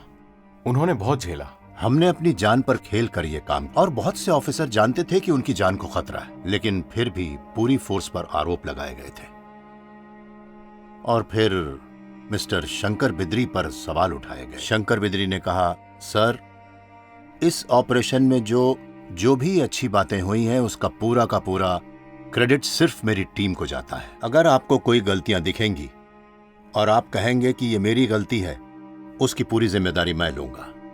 ये लफ्ज हैं एक लीडर के। और आखिरकार कमीशन किसी के खिलाफ कोई एक्शन नहीं ले पाया। 2004 में वीरप्पन मारा गया। इतने सालों तक उस इलाके में इस तरीके का क्राइम दोबारा कभी नहीं हुआ। इसका मतलब पुलिस ने प्रॉब्लम सॉल्व कर दी। वीरप्पन मारे जरूर गए, सही है, लेकिन वीरप्पन बनने के पीछे की वजह क्या है? सामाजिक मसले? क्या उसकी बात कभी हुई या उन्हें सुलझाया गया? सरकारी लोगों ने जो घपले किए, जो अत्याचार किए थे, जिसका किसी को पता नहीं चला, वो सब जंगल में ही दफना दिए गए। वो दुनिया के सामने कभी आए ही नहीं। वीरप्पन के नाम पर बहुत सी जिंदगियां बर्बाद की गई। इतनी सारी बेगुनाह मौतें, इतने बलात्कार, इतने अत्याचार, पता नहीं कितने लोगों को मार कर इस केस की सच्चाई की तरह दफना दिया गया। कितने सारे लोग परेशान थे, लोग रोते थे। जंगल एक तरफ से बहुत खूबसूरत लगता था, पर कभी कभी मुझे किसी मरने वाले की चीख बहुत दूर से सुनाई देती थी। मुझे उनका वो रोना, उनकी वो चीखें, उनका वो दर्द आज भी अब सुनाई देता है। लोग वीरप्पन को एक हीरो, लीडर और जंगल का राजा मानते थे। ये एक कड़वा और उदासी भरा सच है, ऐसा सच जिसे कभी नकारा नहीं जा सकता। अगर एक इंसान जिसे सरकार ने मुजरिम बना दिया, उसे लोग हीरो, जंगल का राजा मानते थे, तो ये साबित करता है कि सरकार ने जो किया वो सही नहीं था और उसे कोई भी सही नहीं ठहरा सकता। आखिर में सच्चाई तो यही है कि मुथुलक्ष्मी को ये दुनिया और दुनिया के लोग वीरप्पन की बीवी के रूप में ही जानेंगे। हमारा ऐसा मानना है कि मेरे पति ने पुलिस को चुनौती दी और उनसे लड़ाई लड़ी और एक बहादुर की तरह जिए। मेरे पति की बहादुरी को सलाम है। मेरे हिसाब से बहादुरी है बेखौफ होकर जीना। चाहे कितनी भी बड़ी परेशानी आए, घबराना नहीं चाहिए, बल्कि डट कर सामना करना चाहिए। मेहनत करनी चाहिए और आगे बढ़ते रहना चाहिए। अगर दुश्मन भी आए तो उनसे लड़कर जीतना चाहिए। मेरे हिसाब से किसी की हत्या करना, हाँ। ये तो बहादुरी नहीं है। நம்ம நம்ம மனைவி ஒரு வீராங்கனை தான். அதில் வந்து நீ வா மற்ற தடவை, அப்போ நான் உங்ககிட்ட சொல்லி போடுறேன்.